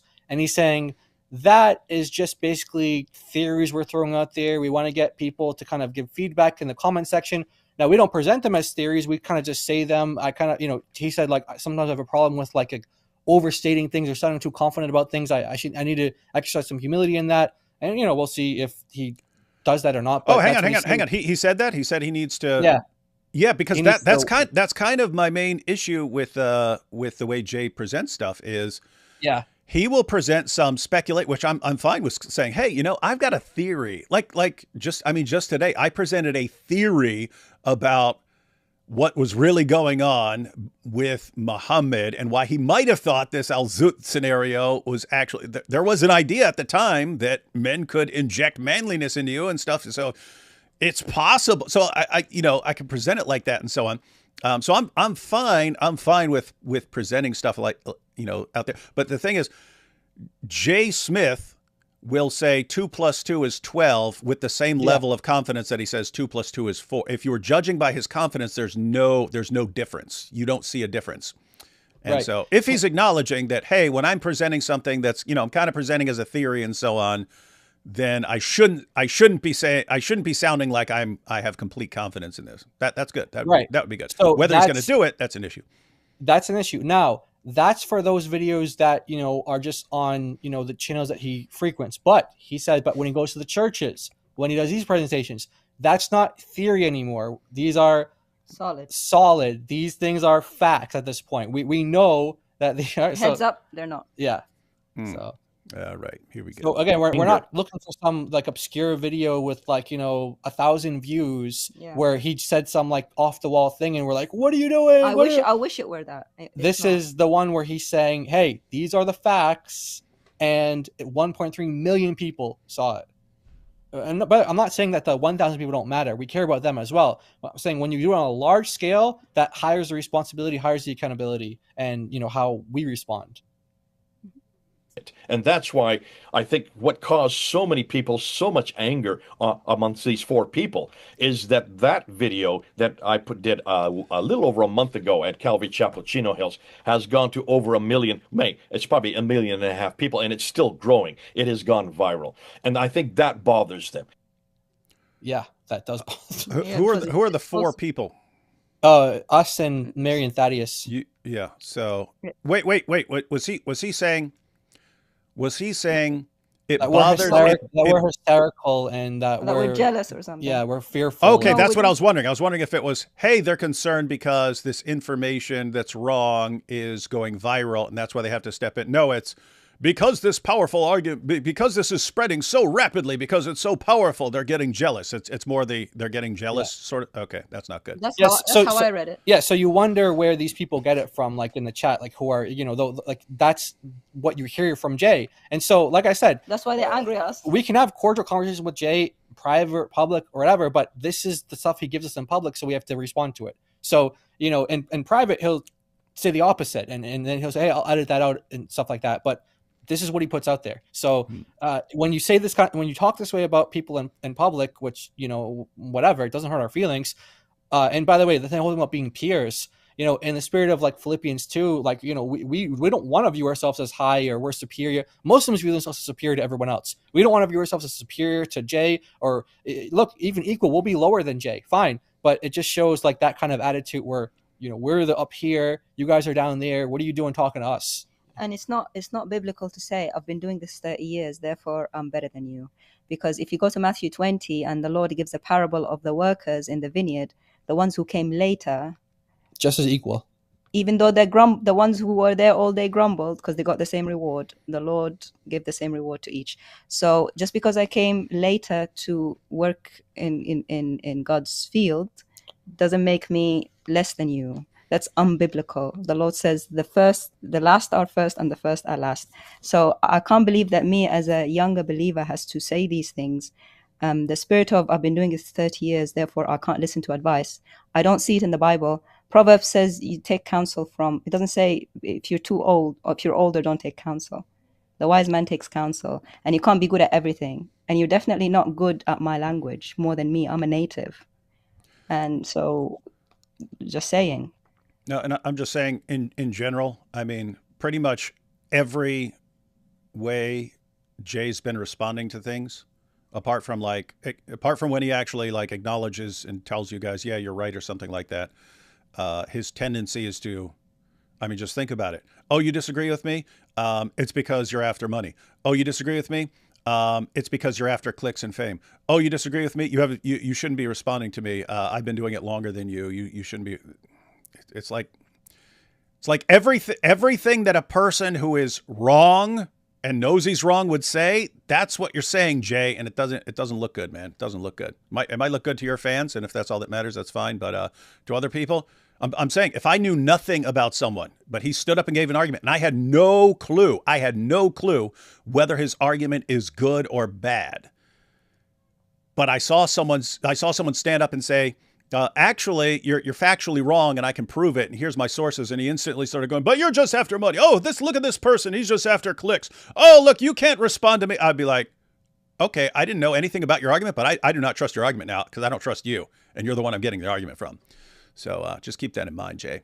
Yeah, and wait till you hear the argument. Yeah. Okay, here we go.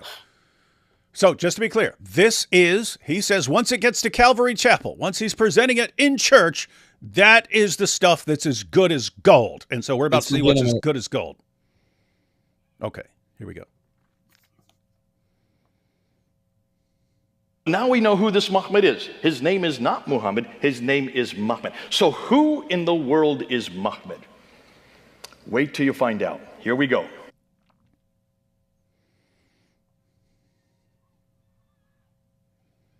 What does Muhammad mean in Arabic?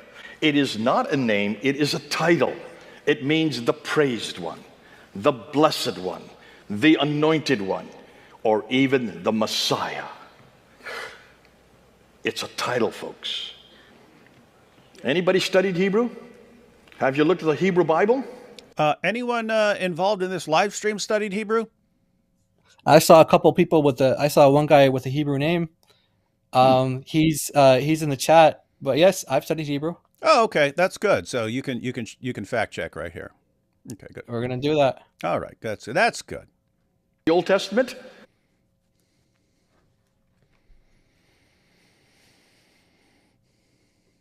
You will find Muhammad 11 times in the Old Testament. Muhammad is well known in the Bible. You didn't know that, did you? Yep, he just did that, David. Yeah. I know Muhammad is in the Old Testament all over the place because we use this as a response to Muhammad in Song of Solomon 5:16, and we show all the other places where it's used, like of Ezekiel's wife and things like that. Means something, lovely or desirable or something like that. If you're going to say that's okay, this. Yeah, Jay, we mock this argument when it comes from Muslims because it leads to all kinds of absurdities. If you're going to say it has something to do with Messiah or something like that, okay, Ezekiel's wife is the Messiah. I hope he's not going in that direction because that would be insane. Well, here we go. The Ugarites were the first to introduce this word in 1400 BC, the Muhammad, the praised one, the anointed one. It was then borrowed in Hebrew in 1000 BC and put into our Bibles 11 times. Song of Solomon 5:16, the Muhammad, the altogether lovely one, the praised one that Solomon's referring to. There's the Muhammad we're looking for. Now see the connection now. He's drawing a continuity.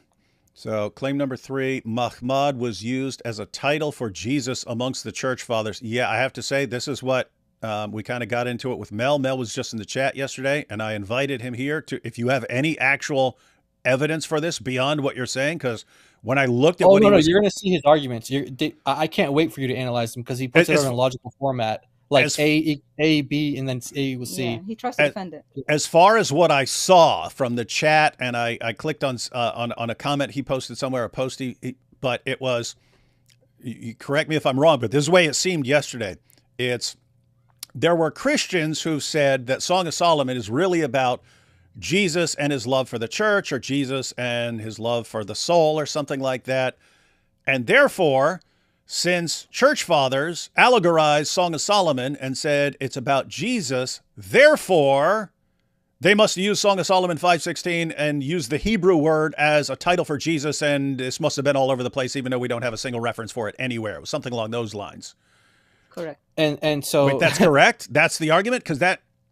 No, except the only thing he's going to back down now on is the word title. Everything else, yes. Everything else he keeps. Yeah. But it's kind of like double speak. But you'll see when we get there. You'll see. Right. But you have the idea correct. Yes.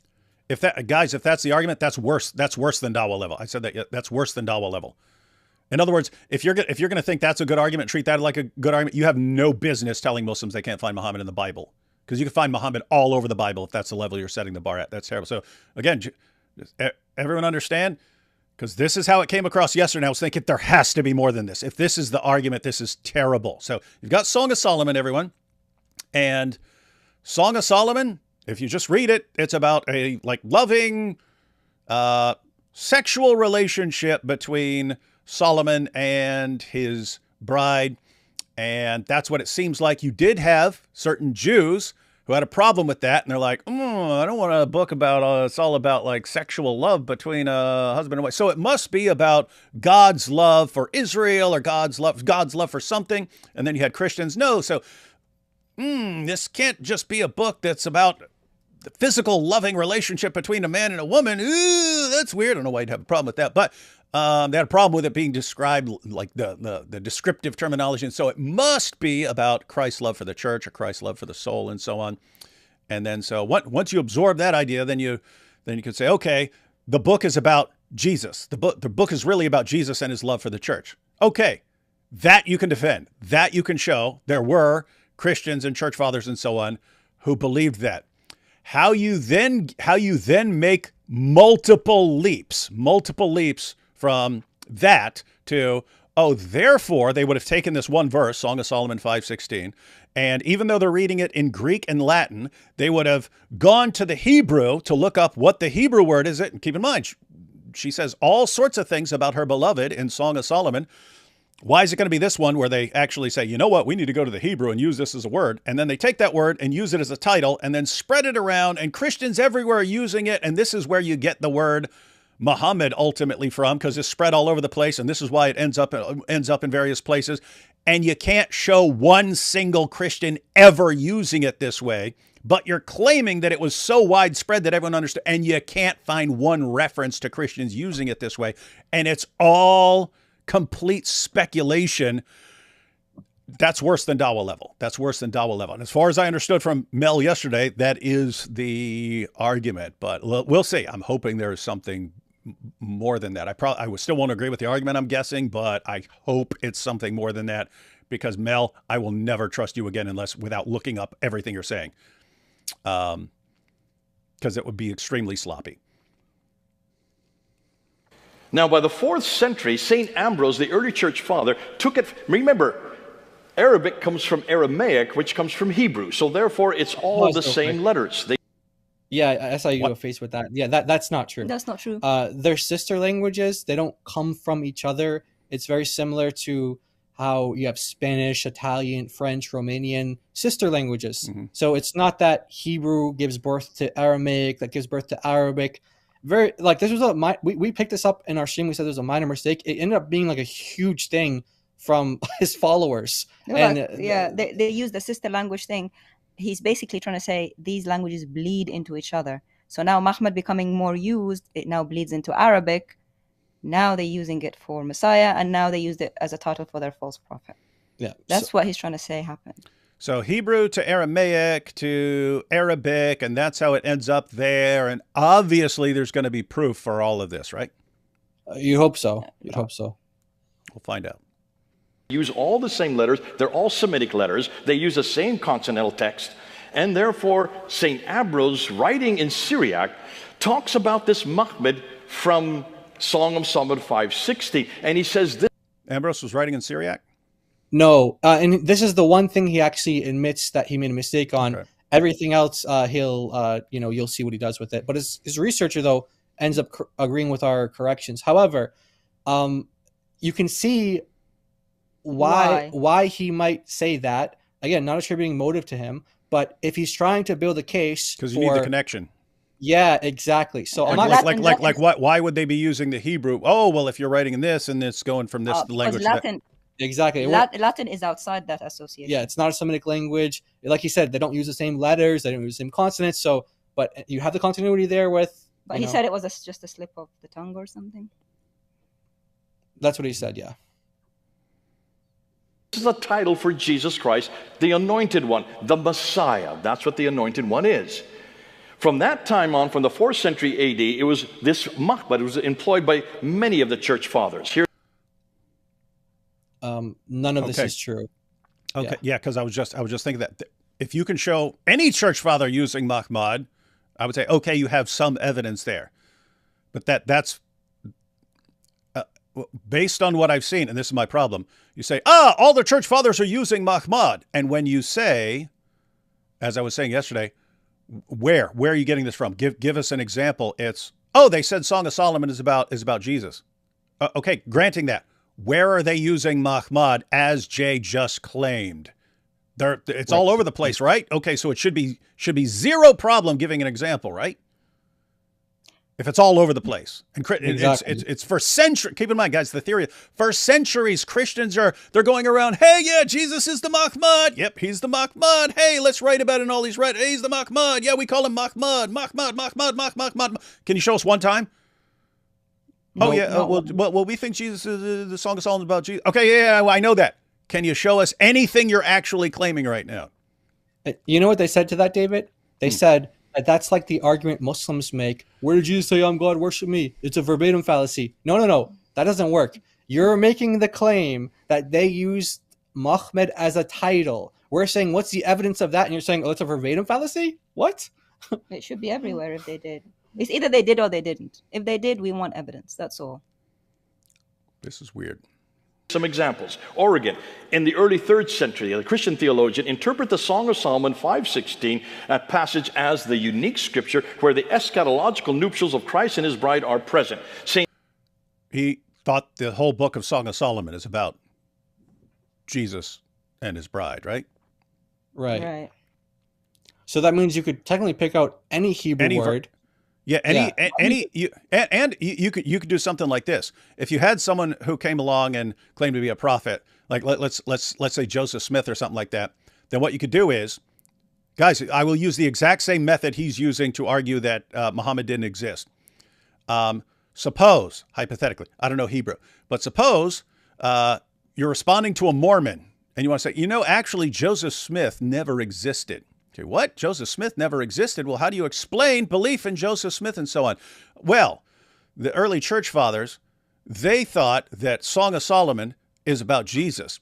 And therefore, I'll go to Song of Solomon, look in the Hebrew, find a word that sounds like Joseph or Smith, and say, see, it's in Song of Solomon. Therefore, they must have been using that as a title for Jesus, and then this title spread everywhere and even spread to America, and they're using this title for Jesus, and then people thought it was a separate person. Yep. Like wouldn't you want something more substantial than that's what Jay is doing with Muhammad here? There's Muhammad. Oh, how are we going to say that we got to the title?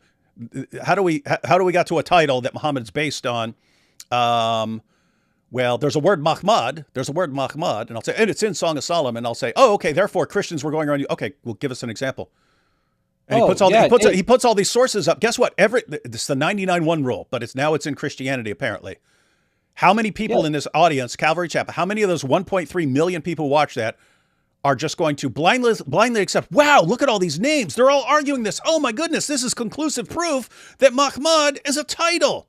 That's what's going to happen. How many people are going to go, oh, let me look all these names up and see if they actually use the word Mahmud, which is what he's claiming. Yeah, exactly. This is crazy. But we found Jay's researcher actually prophesied in the Bible. Yeah, Mel. Oh, yeah. We found Mel prophesied in the Bible. The Hebrew word mel or mol, it means to circumcise. So whenever people talk about circumcision, They're talking about Mel. they're really talking about Mel. Mel, It's a title, not a name. They're really talking about him. So every time someone talks about the circumcision or being cut off, that is actually talking about. It's a reference to Mel. I mean, this is the level of argumentation that, again, we use this with Muslims when they say like it's called, in linguistics it's called a false friend. I mean, like a word that sounds like another word. I have a friend who grew up in a Spanish-speaking house, and he kind of became more fluent in English at one point because he was studying, living in America, studying in all the studies in English. And at one point, he was trying to tell his family that he was embarrassed about something, and so he thought, okay, he's speaking in English, but he has to speak it in Spanish to his family. And the word for it might sound embarrassed or something like that. It actually means pregnant, but he thought he was saying he's embarrassed. So it's called a false friend. Like they're false friends because they sound alike, but they mean completely different things. We can give many examples, like the animal, like a deer. In Arabic, deer means a monastery, like where monks are. Yeah, it's a deer. A deer. So it's like you can find this in any language. It's called false friends, and that's all you have going on here. But isn't the word Muhammadim? Yeah. Oh, yeah. By the way, it's in the plural too. So here is my theory. It's the plural of majesty. He changed. No, he changed it to the singular, Mahmad. So it sounds a bit more Like if you read Muhammad. there, can you see the slides? He actually puts it in the singular. In the previous slide. In the previous slide, sorry. Yeah, He puts it in the singular, so it sounds more like Mahmad, which sounds a bit more like Muhammad. So to me, that sounds a bit like you're manipulating the argument a bit. Yeah, because Mahmad, and Muslims do this too. Mahmadim doesn't sound as much like Muhammad as just Mahmad. And so you actually have the word used in other places in the Old Testament, which sound much more like Muhammad, but none of those work because you just end up with absurdity. So yeah, so if we wanted to argue that Jay's source of information, Mel, didn't exist, we'd just say, Jay thinks there's this guy, he has this friend named Mel who gives him this information. Actually, Mel doesn't exist. The word Mel sounds like the word for circumcision, and so people were talking about circumcision and stuff, and this became people started talking Mel, and eventually people started thinking there was a person there, and Jay thought there was a person, and that's the origin of Mel. That would be the kind of argument, because we use this to make fun. We call it the phonic fallacy, where we would make fun of Muslims using Song of Solomon 5:16. Oh, it sounds kind of like Muhammad. Mahmadim, it's kind of like Muhammad. Therefore, it's actually a name, and you shouldn't translate a name. It's a name. And we start pointing out, it's like, okay, the Hebrew word for mouse is akhbar. And so when Muslims say Allahu Akbar, this is actually based on Allah as a mouse. So imagine Jay guys, this would be the same thing he's doing right now, right? We use this to make fun of it, but he's actually using the same argument strategy that Dawah guys use to prove that this is about Muhammad. So you could actually say, if I were like Jay right now, I could be in a Calvary Chapel church and no one would look up what I'm saying, and I could get away with this. I would say, so we hear Muslims saying, Allahu Akbar. But did you know that this is actually evidence of the pagan origins of Islam? How do we know this? Well, Akbar in Hebrew means mouse. And as we know, it went from Hebrew to Aramaic, and Arabic sprang off of that. So there must have been a mouse deity. They worshipped a mouse, and they had this cult of the mouse. And then the mouse crawled down to Arabia, and they're all worshiping the mouse. And then eventually they forget about the mouse, and they think they're shouting praises to it, but it's actually about a mouse.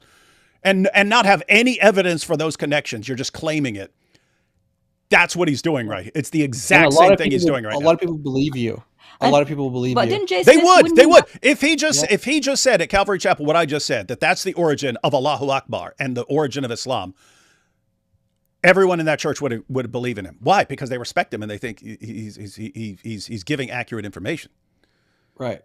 But didn't he argue against Muslims for years in Speaker's Corner about similar stuff?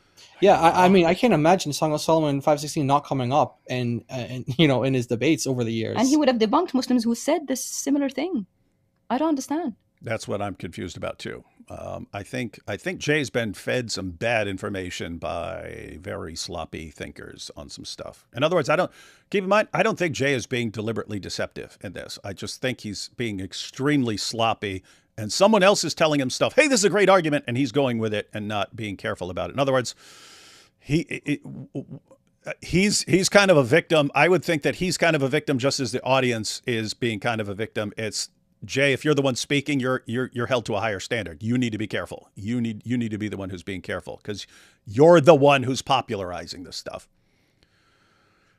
Ambrose in the 4th century AD introduced the ideas of that Song of Solomon 5:16 passage referred to David. Muhammad was to be considered someone in the chat actually goes to Calvary Chapel and they're thanking us. Blessings from Autism, their name. They're saying, thank you. I go to, I'm part of Calvary Chapel, and what you're saying is true. So this is great. We're glad, and we hope that you can spread this to your church, maybe to your pastor, or get it out there. Get the information out there.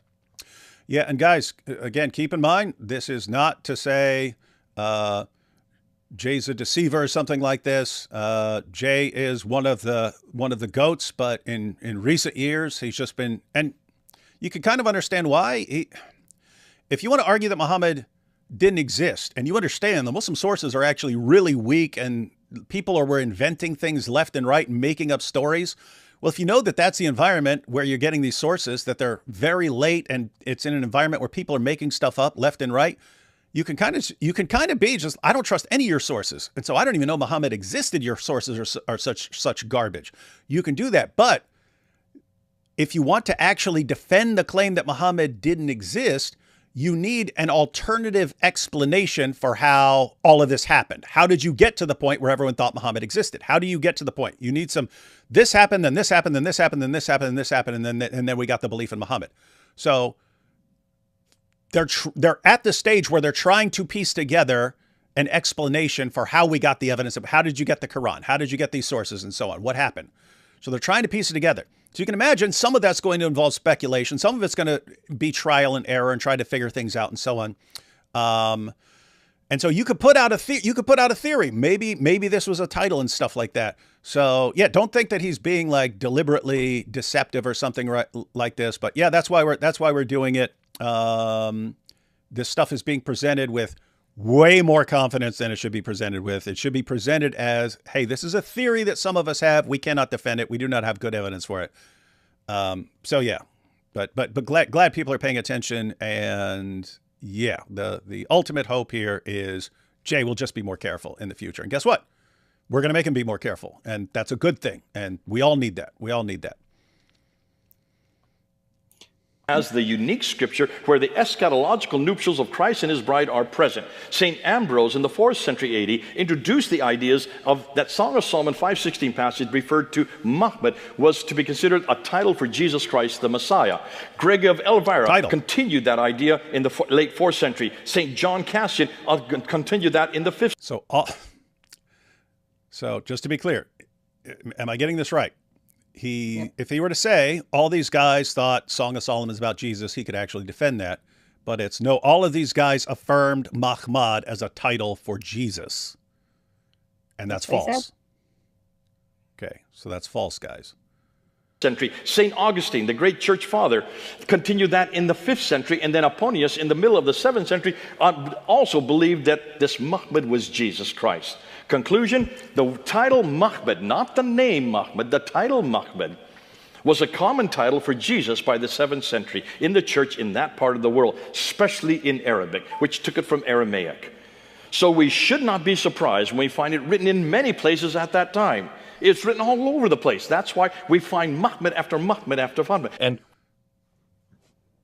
so not only were all these guys that we can't find one reference for them using Muhammad as a title for Jesus, not only were they all somehow using it, despite the fact that we can't find any reference to it, it's just all over the place. It's all over the place. It's not just in the writings of various church fathers.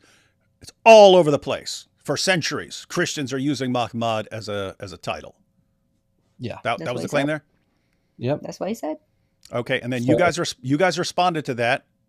So we respond to that, and they request. Well, he's about to say it here, but they requested that I bullet point our stream, and no problem. I did that, and then what you have on the screen in quotations is my email. Like point number 1, please address this. Point number 2, please address that, and then that's what they do. They respond to my email throughout. That's good. That's good. Well, I asked Jai to do, and also Thaddeus. I asked both of them. Could you please just bullet point your major points? So one of the points is that Muhammad does not mean blessed one, anointed one, or Messiah in any Semitic language. So I'm going to kind of deal with that. And I would say at the outset, no, that wasn't what was meant. And there's been... What the heck? He just said that's it. Yeah, like that's the gaslighting. This is the crazy thing. So they pretend they never said it. Okay, so I don't know what is going on here with communication, but we were responding to what Jay said at the church. I don't know this researcher of his. I don't know him. I wasn't directing any of these comments to him. I didn't even know he was his researcher. I didn't know where Jay was getting this from. So he's answering. So you're just responding. You're just responding to Jay. You're going, "Hey, here's what Jay said. Let me respond to this." And then when you respond and say this is actually wrong, it's no. That wasn't what was meant. What do you mean? It's exactly what he said. Yeah. To 1.3 million people now. Not counting everyone else. 1.3 million from one talk. That person, Mel, took it as a personal thing to him. He said, I never said it. And then he did a comment under a video saying, thanks for getting the stuff to me. But we don't know him. I don't know him. I didn't send anything to him. So to be clear, so Jay asked me to send him the points. I sent him the points. He said he's going to respond to it with his team. Great. But this guy's responding as if the things are directed to him. So anyway, you'll see how this plays out. So he actually agrees with us here, as you see on the PowerPoint, saying that's not what it's meant. It doesn't mean that. So his researcher agrees with what we say, and then whether Jay uses that in the future or not, it's going to, So if you see the fourth bullet point, it says Messiah or Messiah means anointed one, which is what we said. So hang on. In Arabic, Wait, hang on. So jumping ahead. So Jay sat there and said, but we know that Muhammad means blessed one, anointed one, even Messiah. And then you respond and say, no, it doesn't. And then Mel's response is, no, that wasn't what was meant. It's what was said, but not what was meant. So apparently, much like Allah in the Quran, says one thing, but means something completely different. Karl-Heinz Ohlig's obtuse wording on this matter. He'll read all this out. Okay, yeah. Okay, I didn't know if he's going to read all this, but all right, let's go. Let's let him respond. A bit of misunderstanding, and the origin of this, when I went back to kind of see where this idea came from, because I wasn't saying Muhammad means that's the one, not precisely. No one accused you of that. It means the praised one, the blessed one, the anointed one, or even the Messiah. It's a title, folks. Ohlig's obtuse wording on this matter causes confusion. He cites its meaning in Ugaritic as desirable or precious, but then suggests that the word is part of a cluster of related messianic words. So the related messianic words carry meanings like blessed one, anointed one. But the impression was, maybe you, Jay, got the impression, but it's just the way he writes it. The impression was that Muhammad also then means blessed one. It doesn't.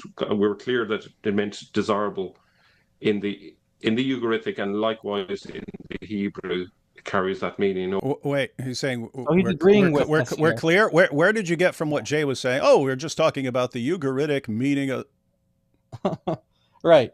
So, but to the point though, like what we were actually responding to, this guy, his researcher Mel, he's actually agreeing with us. Yeah. It doesn't mean that. But in the response video, they're acting as if they've always meant that, and we misunderstood. That's why we put, like we say, we always have receipts. We put it side by side when Jay, with his great voice projecting, saying it means the Messiah.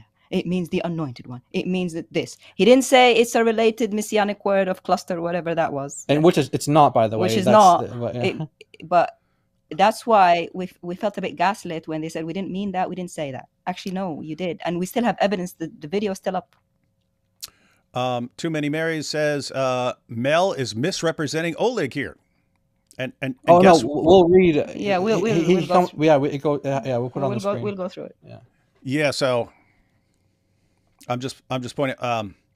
Mel, when every time you make an argument and we look at it, it turns out to be completely bogus, and then you say, "Oh, what I really meant was this other thing."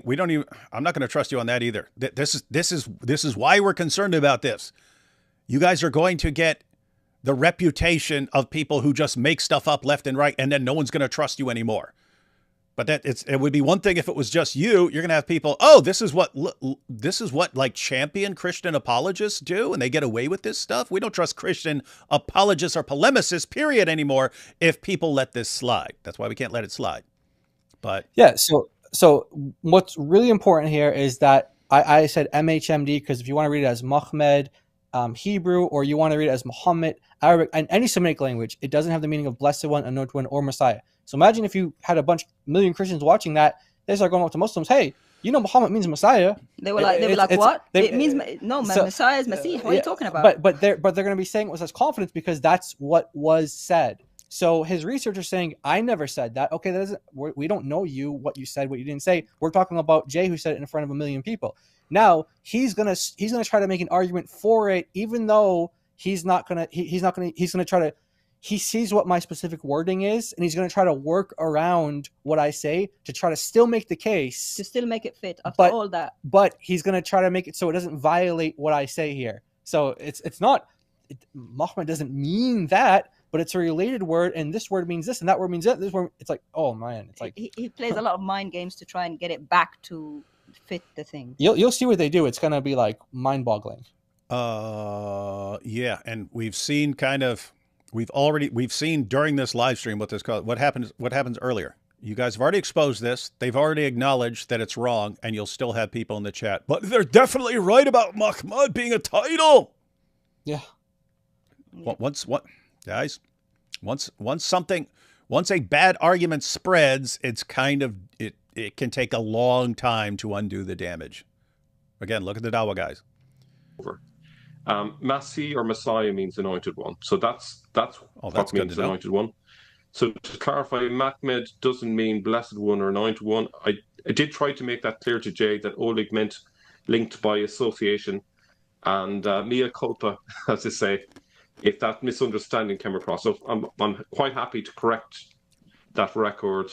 It's not like Mahmed means anointed one. No, it's just that it's associated with other words. What's up? If you want to pause this here and actually read through this is actually like wild stuff. So basically, from what I remember, so Mahmed means desirable. Muhammadim, altogether lovely, altogether desirable.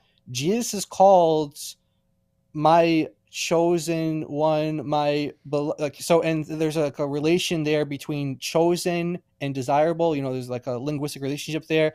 And and so he's saying because he's called the chosen one in Greek, like chosen son. I don't know. Is it on the screen here? It's kind of chosen son. Yeah. So there you go. You can read it there. It's like this is like the most weirdest logic I've ever seen. I still don't see the association with anything. It's like connecting the dots that don't exist. And like David said, you can use it with any word in the verse. Any word you can do it in the. But I think he's agreeing to it. Yeah. Yeah, I'm trying to understand what is he? I don't even get what he's saying. So it's linked. Wait, Mahmad is linked with Jesus by association with the chosen one. Hang on. In the gospel, according to Luke, in the transfiguration scene, the voice out of the clouds calls Jesus the chosen son, probably by analogy. The term is dissimilar to that in the Gospel of Mark, which served as a model for both Luke and Matthew, the term used there being beloved one. On the cross, Jesus is taunted by members of the high council. Having helped others, he should now help himself, if he be Christ, the chosen of God. The two Greek forms, kind of small, Ekelegmenos is really tiny. Eklegmenos and ekletos. Wait, is that what the heck? So those are the words you're going to see in the Septuagint in Song of Solomon. I actually can't see it. Oh, okay. Hang on. So those are in Song of Solomon are forms of the same verbal root. I need to make this bigger. Are forms of the same verbal root, eklego, to choose, elect. Thus, if Muhammad is understood as the chosen one, then the term would reflect an important biblical and Christological tradition. Makes zero sense. That makes zero sense. That's like just holding up a source saying, this says it, and hoping that people won't actually pay attention to it. All right. Yeah. Oh wait, sorry. Is that the? Oh no, I don't think that's the Septuagint word. Oh yeah, this is the one from Luke. Sorry, I don't know if they got to the Septuagint yet. Yeah, sorry. So this is the one from Luke. So they're trying to draw association there, and then so they're drawing back and saying, hey, it doesn't mean the Messiah, but because Jesus is also called desired one, like the chosen one elsewhere, and then you can somehow link. It doesn't. It makes no sense. I mean. But listen to what how Jay takes this when Mel says it here. Hey, one second. Oh, by the way, I saw a comment from someone said they're a Hebrew speaker, and they said, so by the way, in modern Hebrew, and when you want to refer to a pet, it's Chayat Mahmed. Chayat Mahmed. So Mahmed is used to refer to pets. Like if you have a pet dog or a pet cat, Chayat Mahmed. So someone was saying like, if you want to do word associations, well, my pet is prophesied in, obviously it's just like, tongue in cheek, but it's like, if you want to use that kind of logic, well, hey, it's not appropriate to do hey, it. Check this out. Hey, David, love your content. Whenever anyone starts with love your content, they're about to launch into a stupid insult. You always know it.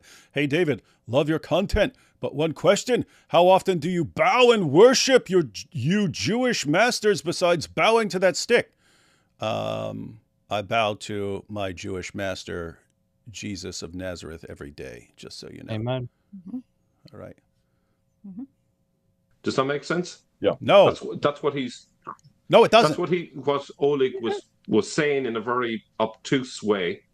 And, So pause it's here. confusing. we can't go 5 seconds with this guy without. Yeah, seriously. And then how Jay understands this is that this now justifies what he said earlier. Like watch what he does here. It's like watch what he does. But hopefully that's clarified it. I think the It problem hasn't that at all. Jai and Thaddeus are coming up with is that because they may have intimated that we should not take it so strongly, that therefore it is it. And I think it's because we're saying so emphatically it isn't, it is it, that they're upset with that. In the same token, it could go both ways. That argument can go both ways. The fact that they don't want it to be because it doesn't fit their narrative, we should. They're saying therefore desist from it. Don't use it. And I think be careful. There is a subtlety here. There's many ways to, as you're saying, in that time and in that age, there are many ways you could appropriate that word and give a definition for it. That we need to be careful in the 21st century that we don't demand it only say what they want it to say. Yeah. Yeah. So the next. Hold on. So it's not what we wanted to say. And notice the kind of gaslighting there. Like we're trying to fit a narrative with this. Like what narrative? Any Hebrew lexicon in the world is going to tell you what the word means. It means desire, things that like the word, the word like not to covet, lo tachmod in the 10th commandment. Do not covet. It comes from the same root. Do not covet. Like don't desire things that are like don't. It's about desiring. It's about wanting for. So there's no meaning of praised one. There's no in Hebrew. That's Arabic. There's no meaning of praised one in Hebrew. There's no meaning of blessed one in Hebrew in any Semitic language. There's no meaning of anointed one or the Messiah. It's just an adjective. It just means it's used as an adjective, like functionally used as an adjective, and that's all it is. Yes, Jesus is beautiful. I think my husband is altogether lovely too. Does that make him Messiah? That's what they're trying to do. It's just an adjective, like saying someone is tall or short, or the Lord Jesus is Middle Eastern man, had curly hair. Are all these words now titles for the Messiah? This is insane. They're just adjectives. And I don't have a narrative for that. That's just fact. It's just the sky is blue. We're sorry. We don't have a narrative. So we go through that, and he actually agrees with us on our actual point, and then Jay's kind of like doubling down on what he understands now is that he was correct, and we're just arguing some narrative. We're just being pedantic. We don't want him to use. We just only want him to use the strictest form of the word. No, we just don't want you to pretend the word means something else, and that it's a title when it's just an adjective. Hey, look at this. I'm bringing this up because I mentioned like cult tactics, and then they end up becoming a distraction. Look at this crusade. There's a Christian Prince fan. I can tell just by the argument, because it's become a constant distraction, and it's just an ongoing issue. You got people who've done great work for years, but they end up like with this cult following, and then they'll cling to something stupid and then spread it around. So check it out. David Wood, before you want to straighten the tale of others, correct yourself about the word Islam meaning. This is Christian Prince. Every time I say Islam means submission, he goes, no, it means surrender. Yeah, that's a synonym in this sense. Matter of fact, we did a live stream, and I even looked up submit as submit, and it says to surrender, right? But in his mind, it's like, no, I submit something. I submit this for consideration. That's not what it means. That's not what it means. And then he tells his dumb followers, and they all run out with this, even though it's completely idiotic. You can look up 1,000 lexicons. What does Islam mean? Submission, surrender, submission, surrender, submission, surrender. They're synonyms. But you got Christian Prince who doesn't understand English, and he's going, no, I submit this to you. That's not what Islam means. I submit this to you. That's not what it means. And then they run out, David, and it becomes a distraction to the point where I can be sitting here talking to a Muslim. It's like, hey, Islam means submission, but it requires submission to Muhammad, and you have to mind. And they'll go, no, it doesn't. Hey, and they'll distract the entire thing, and it's just annoying as crap, guys. Like, gosh, guys. Yeah, it has the same. Get a life, man.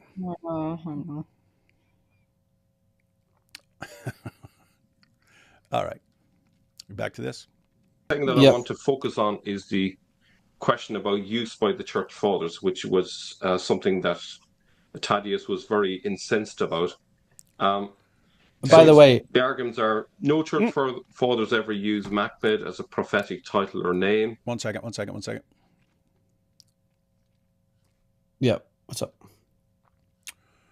Got to jump out of this real quick. And then, hey, you have no camera on. What is this? I'm not sure what I'm supposed to do here. Correct. I don't have a camera on today. I'm sorry. I don't know how to come on without a camera at all. Apologies. Oh, I hear you. I think we're good. So we'll just have a mysterious ghost voice coming out of nowhere. Sorry about that. I don't know Not how to add request. something. You have two women now, mysterious voices. So people are gonna mix us both, Mary. Mary. All your new fans are gonna attack me, thinking I'm you and you're me. Something like that. Yes, I do have many fans, but it's not just Oleg that he was relying on. He's been relying on someone named Volker Pop, who is Oleg's close associate, who explicitly says that this meaning in Ugaritic because it means the best or choicest of gold. They go, oh, in English, choice is related to chosen, and chosen is chosen one. And that's why I keep saying Ugaritic. Oh, it means Messiah in Ugaritic, because Pop explicitly says that even the fathers of Islamic tradition still take Muhammadun to mean selected or chosen one. No, they don't. And his own sources make things up. And when he's caught out on it, he's like, oh, well, they didn't really say this. They didn't do that because it's so incredibly silly.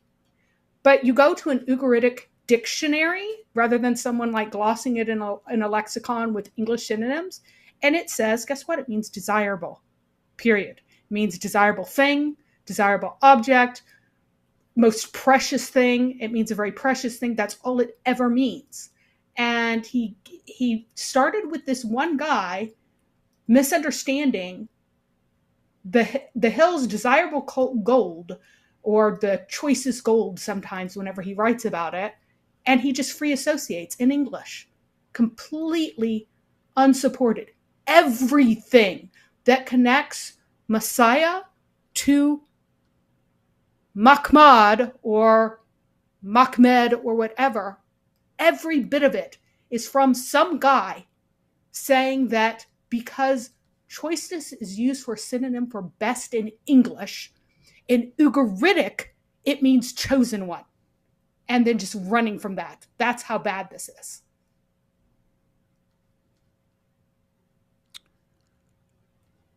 All right. We're ready to jump into this video? Yep. And I would argue this is a straw man argument. That isn't what we claimed. What? St. Ambrose, writing in Syriac, talks about this Mahmed from Song of Solomon 560, and he says this is a title for Jesus Christ, the Anointed One, the Messiah. That's what the Anointed One is. That isn't what we claimed. They did not write their... It's exactly what we said, but it's not what we claimed, even though it's exactly what we claimed. It's just gaslighting. It's gaslighting. Mel, do you think you're helping yourself here? We understand if you have... Guys, seriously, Mel, this reminds me of Andrew Tate, where he will say, this is what I was doing with all these girls for all these years and stuff like this. And yes, ha, ha, ha, ha, ha. And then he finds out it's illegal. No, I was never doing any of that. And all his followers go, he was never doing any of that. He says so. That's what it sounds like. Yeah. Yep. That's why we had to put the clip right next to it to try and stop the gaslighting. Yes, you said it. Your team, your Jay Smith said it. Not you, maybe personally, Mel. We don't know your communication difficulties between each other. That's what you put out to the public, to 1 million people. Yeah, Mel, I'm telling you straight up, either you just make things up left and right, and that's completely consistent with the evidence we've seen, or you are so incredibly sloppy and you have a terrible memory and you constantly say things that are completely different from what you mean. In either case, I should never trust what you're saying. Like, either you're deliberately deceptive and deliberately gaslighting or something like that, or you're just a terrible communicator who constantly says the opposite of what he means. And then when you say, here's what you said, you go, no, I've never said that, because you meant something else and the words just came out wrong. Keep in mind, Mel, I don't know you, but this is every single thing I'm seeing from you, every argument, every claim. And then when you get corrected on a claim, you said, we're never claiming that. This is not looking good. This is like, you could tell me anything. I would be like, you could tell me 2 + 2 is 4. And I need a calculator to verify that, because I do not trust this guy at all. I'm not saying that to be mean. I'm saying if you're a deceiver, you need to reevaluate your life's choices and decide to behave better.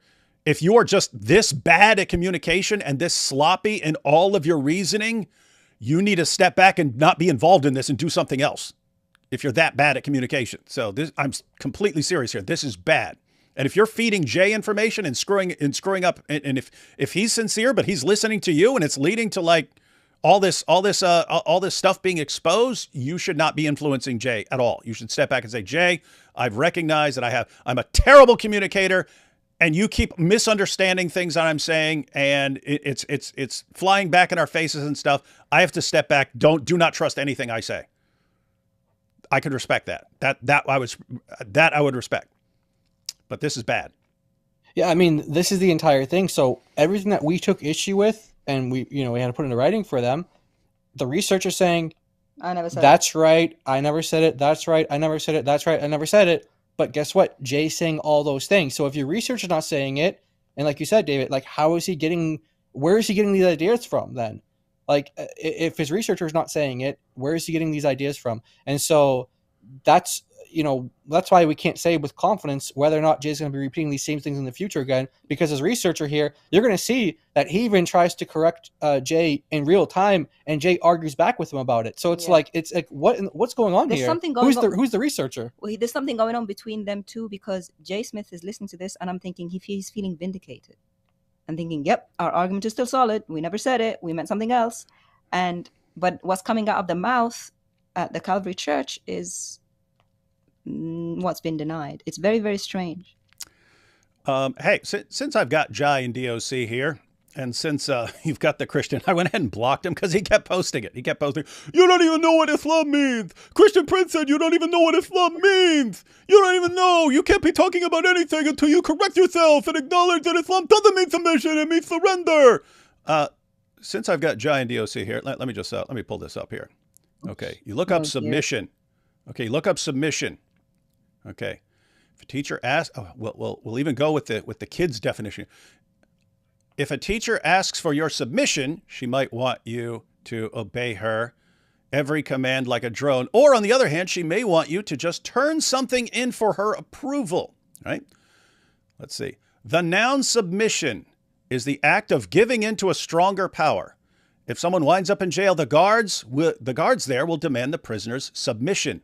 Alternatively, this word can refer to something that you submit to someone else. That's what Christian Prince seems to do. Oh, submit stuff. Okay, if you write an article and send it to a magazine to see if they will publish it, your article would be called a submission. That seems to be what Christian Prince. Oh, if I submit an article, that's not what Islam means. Islam doesn't mean submitting an article. Okay, now look. Definitions of submission. Look at number 1. The act of submitting, usually surrendering power to another. Surrendering power to another. Jai and DOC, is submission in that sense an accurate reflection of the meaning of the word Islam? Yes, that is what Islam means. And you guys are way, way, way better at English than Christian Prince is. So I'll have this recorded for all future reference when one of Christian Prince's little cult. Keep in mind, I'm not talking about an actual cult, but it's cult. You can have people who have a cult-like influence on people, even if they're completely correct on Christian doctrine or something like that. You can have people who develop a cult-like following that just mindlessly goes along with any stupid thing they say. So hopefully, I guess I'll just keep coming back to this every time a Christian Prince fan comes and it doesn't mean that. It doesn't mean. And this is what we're talking about: loyalty to a person rather than just. Look how easy this is. Submission and surrender, in this sense, are synonyms. They mean the same thing. How about using a word like that, maybe neutral, just to help them what the meaning is? Giving over your power to someone else. That sounds like what Islam means to me. Can we both agree to that? I mean, No, like, Christian Prince won't. He'll say, "No, you're wrong. No, that's wrong. You're helping the Muslims. You're helping the jihadis by making everyone think that it's just like submitting a paper. It's submitting a paper." You're the only person I've ever heard say. You and your fans, Christian Prince, are the only people I've ever heard say that idiotic nonsense. Stop. Or you can keep sending them here, and I'll just keep blocking them for being complete morons. But notice, it's a distraction. You see what just happened? It's a distraction. That's what happens with this. That's what happens with the Muhammad never existed crowd. We're trying to accomplish things, and their followers have to go, and no, you have to pay attention to my guy, because it's a loyalty based on a person. And it doesn't matter what's going on. You have to bring attention to the person and his ideas and stuff. And guys, it's just terrible. All right. Commentaries or homilies in Hebrew. They wrote in languages such as Latin, Greek, Syriac, etc. I would argue, from my side of it, yes, I didn't claim otherwise. I didn't claim that they did. If anyone claims the church fathers use Mahmed as a title for Jesus, the burden is to provide a clear reference showing the actual word Mahmed, not a translation of it, but the explicit usage of Mahmed. Again, this is a straw man argument. Straw man. We are not. He's accusing you guys of logical fallacies? Yes. Yeah. He's saying we pretended that's the position. We just hallucinated that Jay said that in front of 1.3 million people. But it's okay. We've got the clip of him actually saying it right now. Now. So let's see if it's a straw man or not. Yeah. Just to clarify, Mel, if someone says something and you point out exactly what they said and criticize it and respond to it, that's not a straw man. Show me that as a straw man in any logic book on the planet. That's not a straw man. Straw man is where you misrepresent someone's position and then attack your own misrepresentation. Jai and DOC are not attacking misrepresentations of Jay's position. They're attacking exactly what he said. Now, if you want to point out, oh, he meant something completely different, or he was wrong, that's fine. But why are you attacking Jai and DOC for pointing out exactly what he said and proving that it's wrong? This is bad. This is bad, Mel. It's bad. I mean, we'll probably have I don't know if we're going to end up responding to more stuff in the future, but Mel, seriously, until you have some serious life changes, I'm not interested in anything you're saying, man. I do not regard you as credible at all. I would listen. I'm not trying to be mean. I'm trying to get you to understand how bad this is. This is bad. I would trust Muhammad Hijab saying something before I trust you. That's how bad this is. And I regard him as a compulsive liar. But everything you're saying, you're either completely wrong or you put up sources that don't say anything you're saying, and you seem to think that people will just be duped by this, or you're just a terrible communicator who keeps saying the opposite of what he means. It's all bad, dude. This is weird, man. Dude, step back, man. Step back. You should not be influencing people or pulling puppet strings behind the scenes and telling people what to argue. You need to step back, man. This is bad.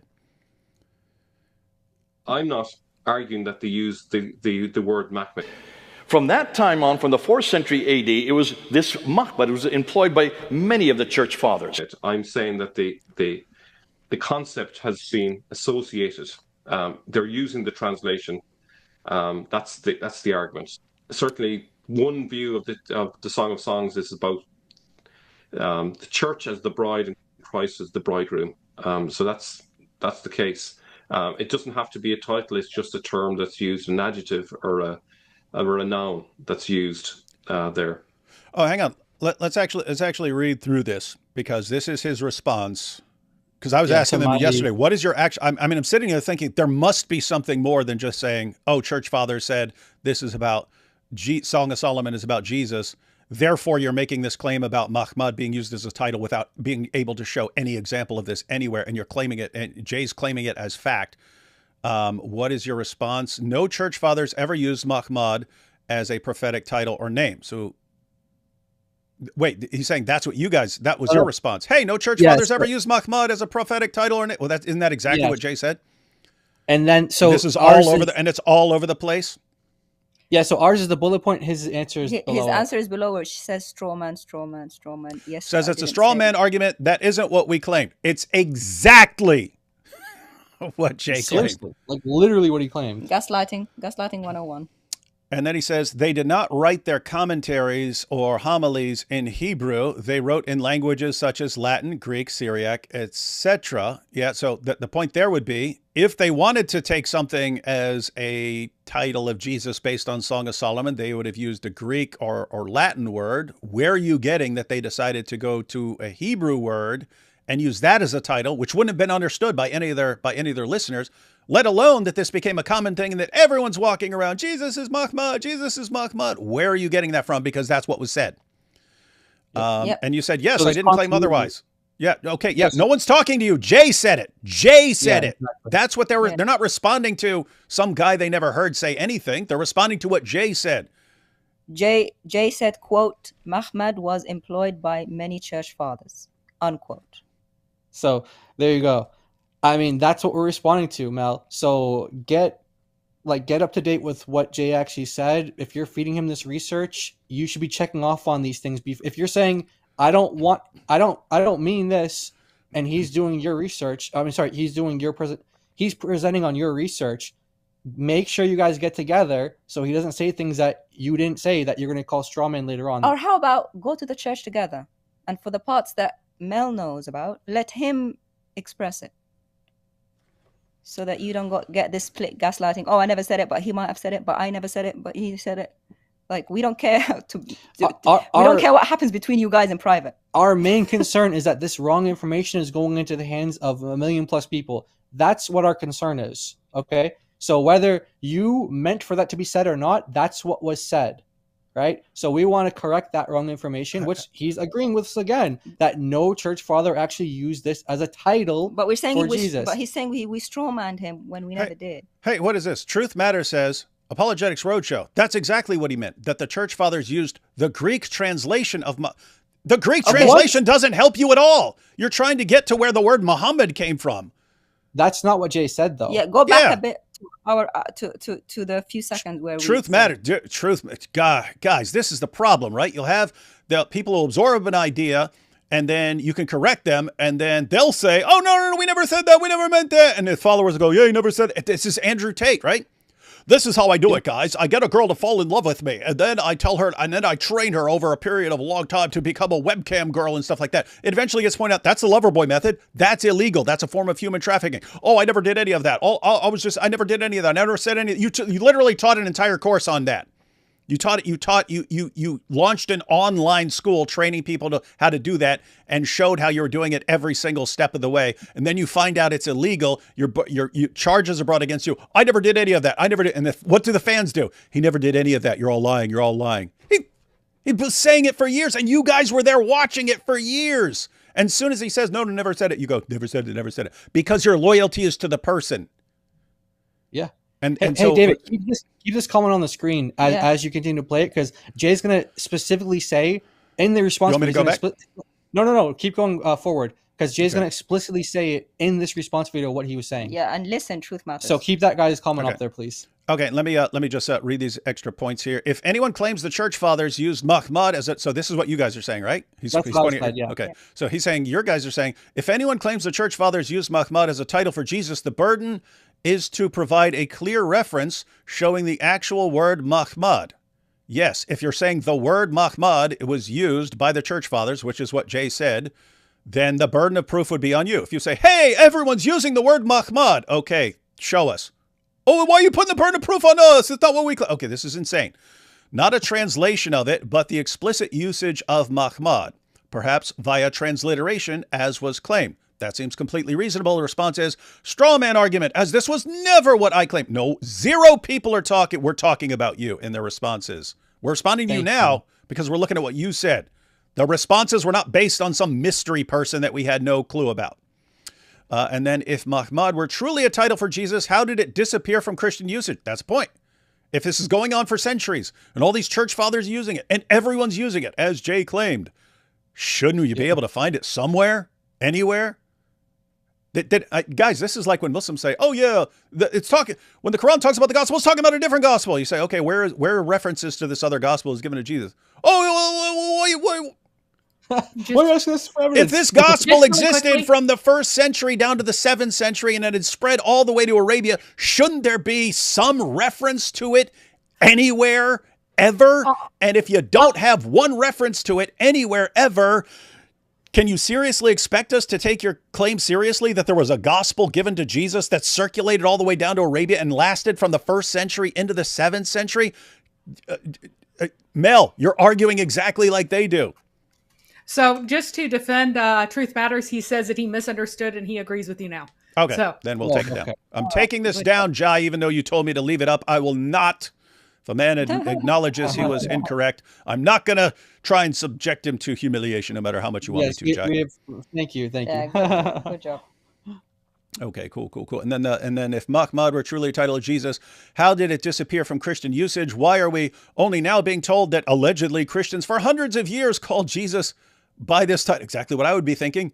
And you say, straw man argument as such a claim was not made by me. What? Is this dude a narcissist? Man. Is this dude a narcissist?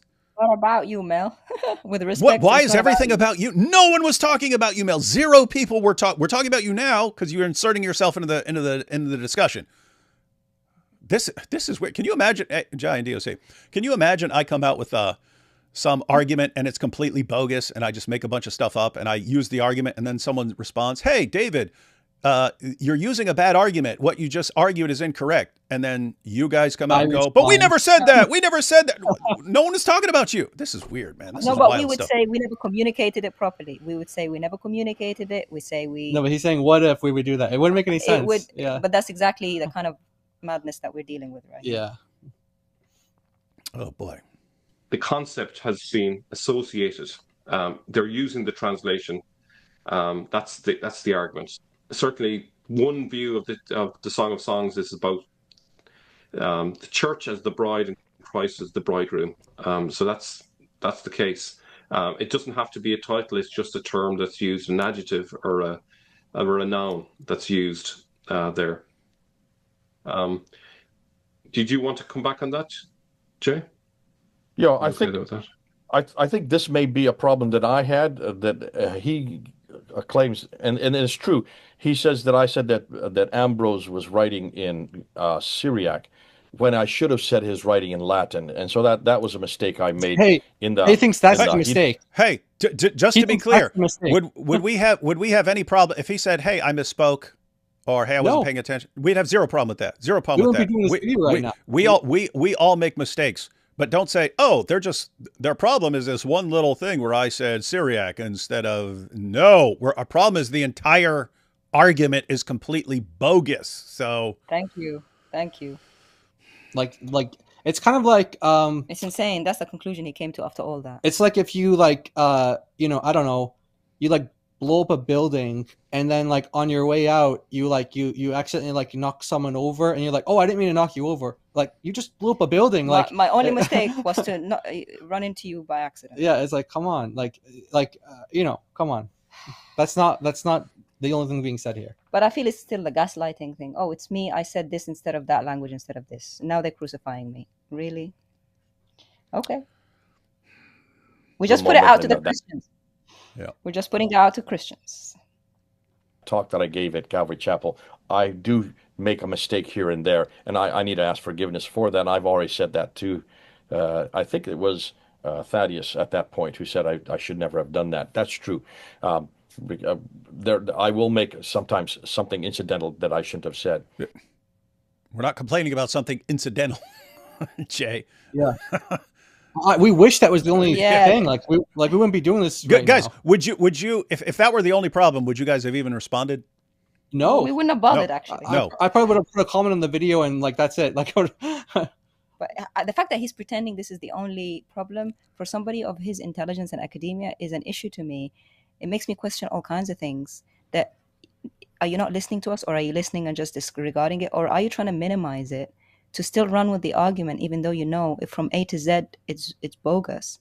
But you pretend Thaddeus, Thaddeus says that he didn't say that Jai was the one who pointed that error out. Yeah. because we haven't talked about this yet. So yeah, it was actually to to Jai Yeah. that he said that. But either way, if he thinks this is his only mistake, I don't know what to do. All I have to do is put my hand.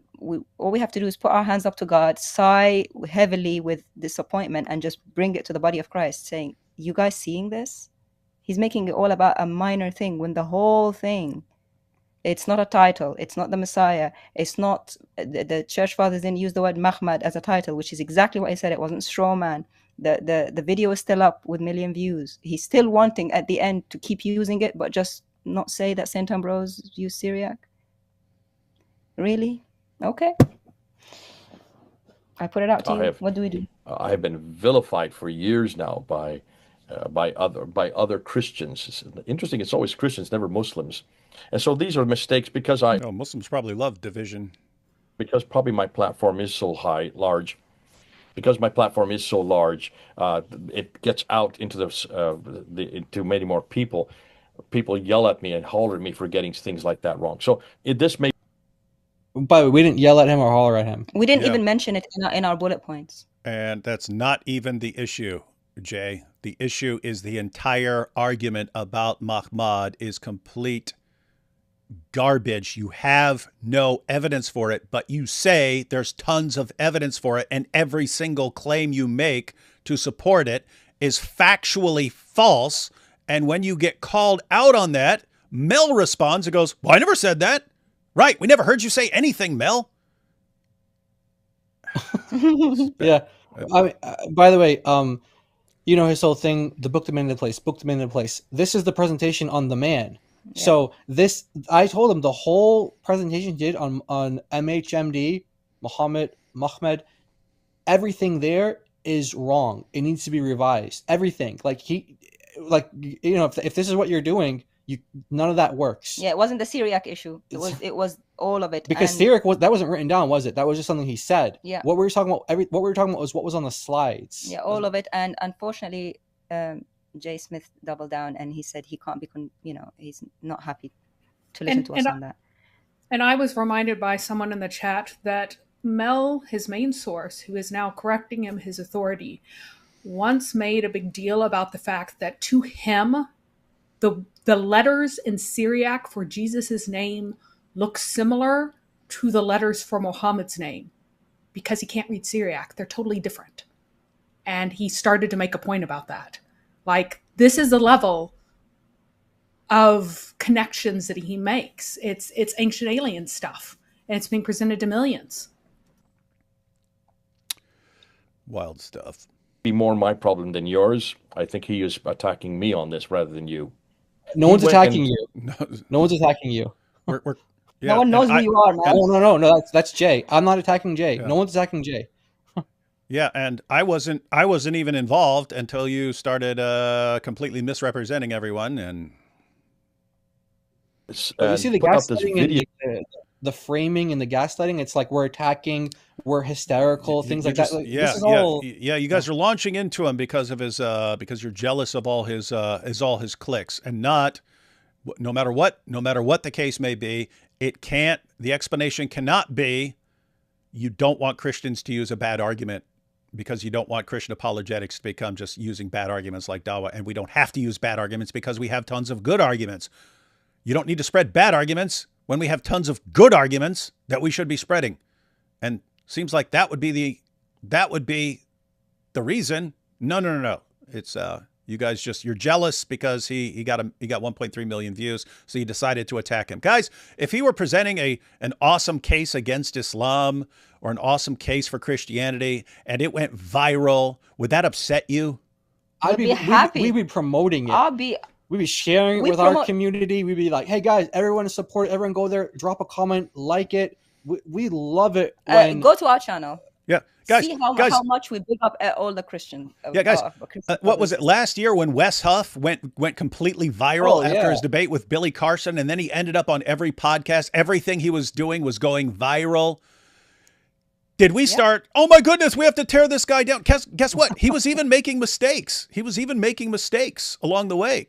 There were Christians who pointed them out. It was, hey, you made a mistake here, man. He's like, and what would he do? He go, oh yeah, I made a mistake. Yeah, it was a 3-hour podcast, and my brain was getting a little fried by the end and stuff like that. Guess what?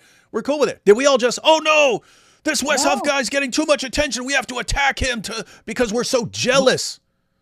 I mean, he preached the gospel to Joe Rogan. We loved it. We loved it. It was awesome.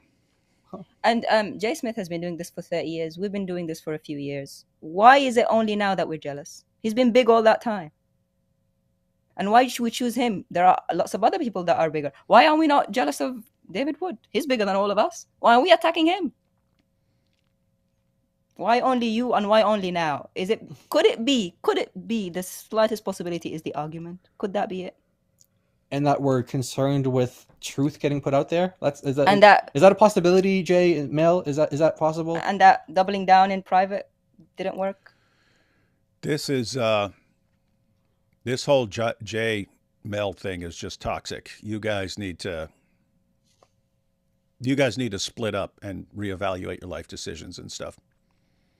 Attacking me publicly for these supposed mistakes, as we're finding out. Correcting your errors publicly because your errors were public. Almost all of them are not mistakes. See, he's saying they're not mistakes. He just said they're not. He said now, as we're finding out, almost all of them are not mistakes. So everything that Mel was saying, I never said that. I never said that. You guys are right. It means this. It means that. He's saying nothing. There was no mistake made. So Mel is agreeing with us or pretending that he never said it, but really we're right. And all Jay's hearing is, I never made a mistake. I never made a mistake. I never made a mistake. How? Except for one little thing. I said Syriac. That was it. Yeah, it's the one mistake I've made in my entire life. Come on. I kid you not. That's what he said. You also claimed that Ambrose, applied Mahmed to Jesus as a title. He never did that. In fact, he never used the Hebrew word Mahmed in any of his writings. Also, in Song of Songs, the word is Mahmedim, not Mahmed. And it functions as an adjective, not a title. Okay, so I think Jay may have misunderstood me. I'm throwing you under the bus, Jay. Apologies. In my slide, my wording is that the word was associated. Why are you throwing him under the bus? He didn't make it. The only thing he got wrong was he said Syriac. The church falls. Yeah, I thought Mel didn't say it.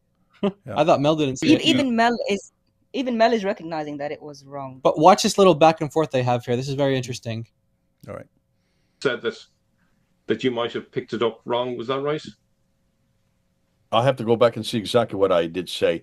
So it's not a name. It's not a name, folk. It's a title. But I did say that they would have used the word Mahmed or Mahmedim for Jesus. Yeah, we've no evidence. We have no evidence that was used. Maybe they did. You just admit that there's no evidence that was used. Yeah. That's kind of the point. That's kind of the point. Everyone was using this. The church fathers were all over the place using this. The Christians were using this for centuries, and that's why it was so common. Okay, can you give one reference? No. And then what did Mel just say? Well, yeah, there's no reference to Christians actually using this without. Then what's your argument, dude? That's what I've been trying to say to Jay's followers. Look, they agree. There's no evidence. Yeah, they conceded. These guys who are attacking us like very viciously, if they would just hear this, they come on, guys. They conceded. There's no argument. But Jay actually comes back. Watch what he says here. All right. Don't have, but that was never. That was never the point. The idea was it was associated through the language that they were using. Let me back up real quickly. They do use it for the bridegroom. And who is the bridegroom? Who would be Christ, yeah. Bingo. So why is it you're saying that they didn't use it for Jesus? Yeah. They didn't use Mahmad. If you're saying they did, which is what you said, then give us one example of this. It's a simple. It reminds me like when I was debating Kenny Bomer, and I gave like 24 sources for Aisha being 9, and he's saying, oh, but there are all these other sources that say she was much older. And I go, give me one. Oh, but there's so many. Okay, give me one. Oh, but it's all over the place. Give me one. And then I was just like, I look at the audience going, guys, is it too much? If he's saying there are all these sources, is it too much to say, just give me one? Just give me one, period? And he couldn't. Just one. Anyway. Well, I think I think they're saying that they didn't they use the exact Hebrew word. They're using the Latin translation or the Greek translation. But I think that's a bit pedantic, to be honest.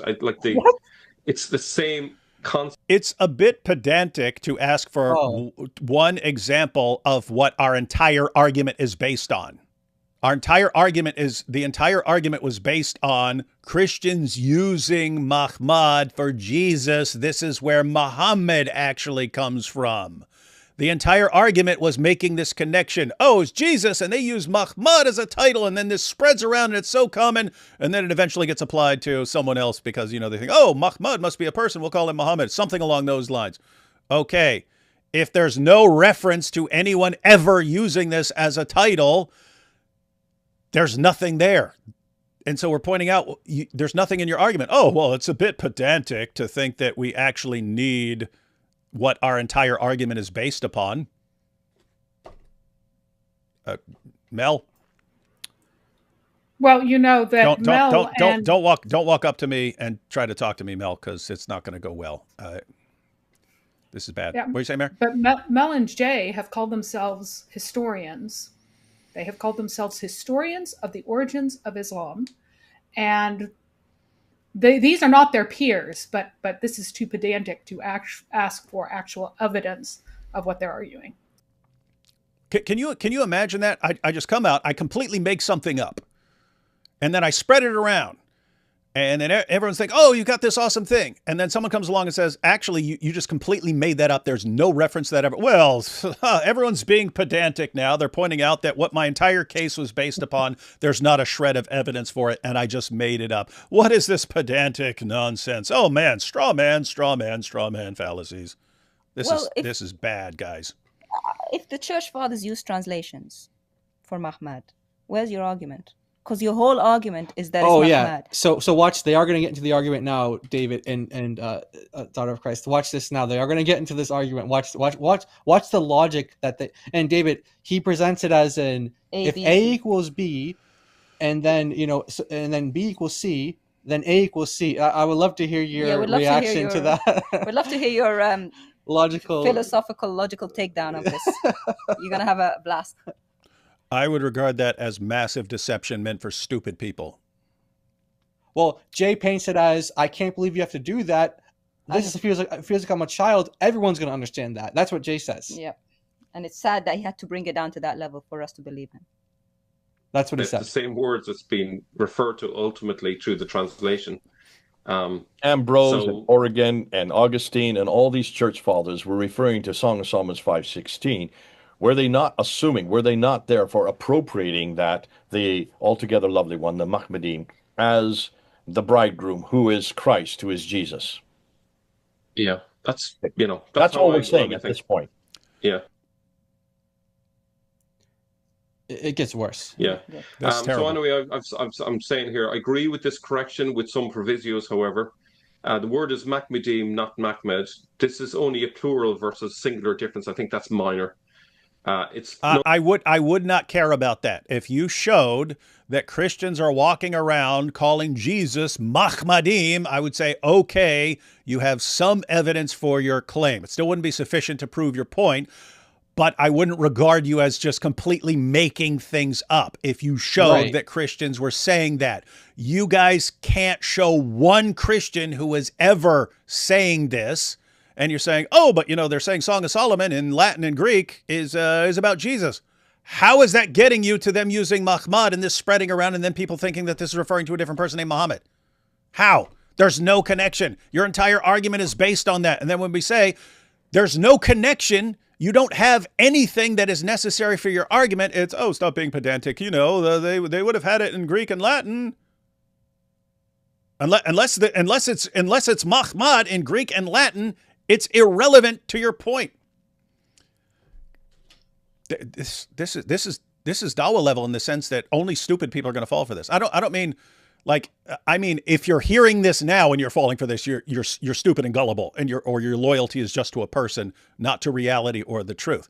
I'm not talking about, you could be in the audience here, and you could be in the audience at Calvary Chapel and be completely intelligent and accept this stuff. Once this is pointed out to you and you still take this seriously,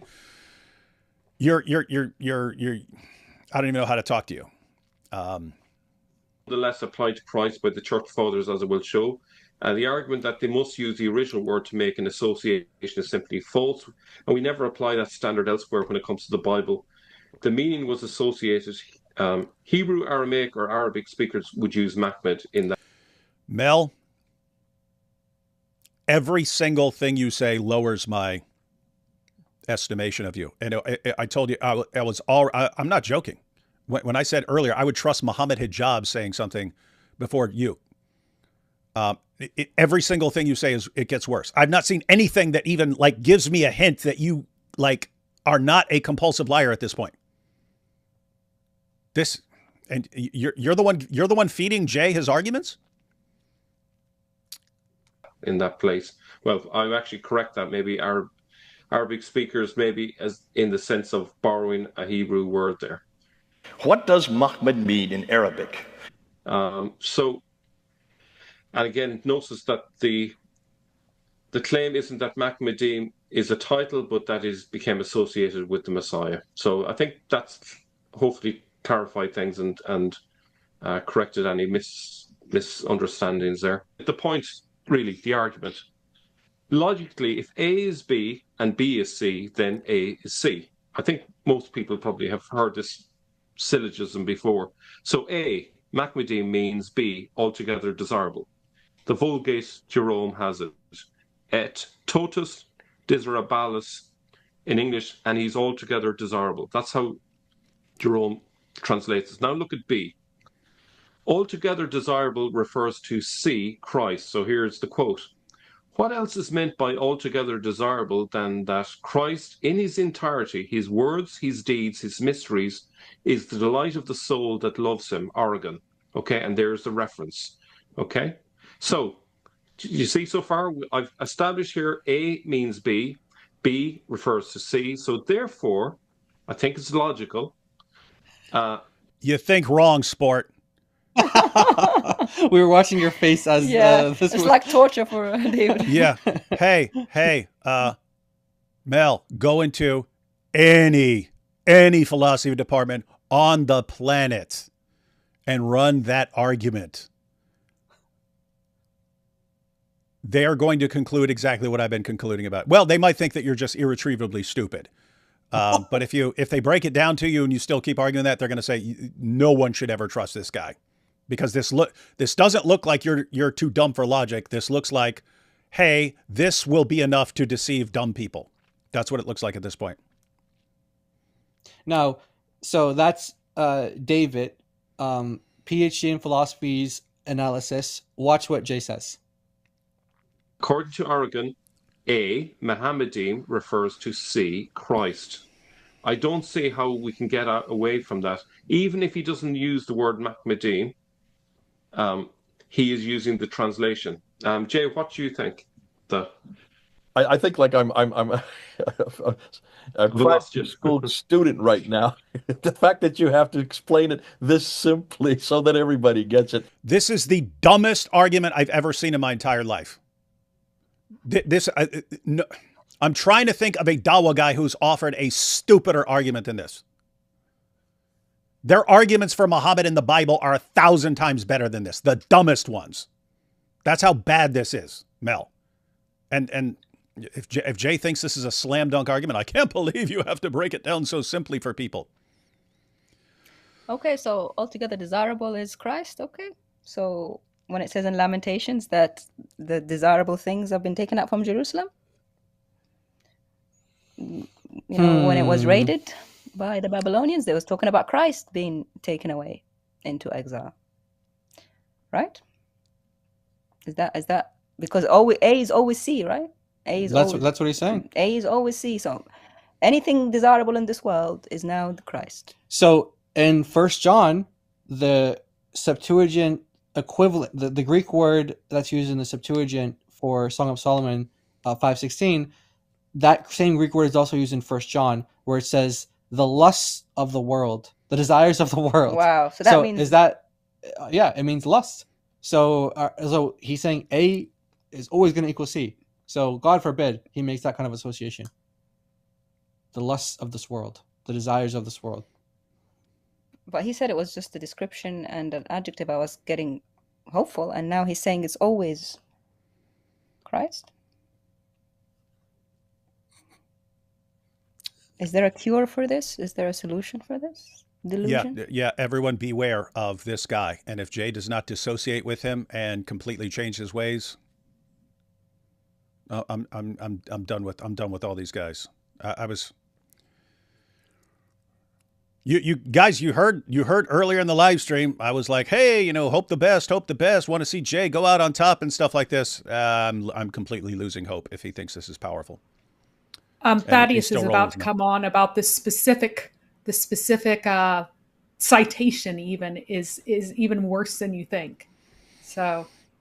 Oh no, he's gonna get to that. Yeah, he's gonna get to that. Don't worry. So don't worry. Thaddeus can clarify that, but we have that in this, that he admits that he uses ChatGPT for his quotations, and he admits that he had to look up 3 times after Thaddeus pointed it out, and he admitted, that was the one mistake that Mel admitted to. So the one mistake that Jay admitted to was the one about Latin, when he meant Latin when he said Syriac. The one mistake Mel admits to is that the ChatGPT hallucinations. Yeah, so don't worry, you're vindicated from that side at least, Thaddeus. To me, okay, is a little but the thing on his slide, the reason I jumped on is because the thing on his slide from Origin is a ChatGPT hallucination. In other words, guys, it's a completely made-up quote from ChatGPT. It doesn't actually exist. And we have on this video an example of ChatGPT lying and admitting to us that it lied. We've got a screenshot just to show everyone, just as a public service announcement. Don't use ChatGPT for quotes or references.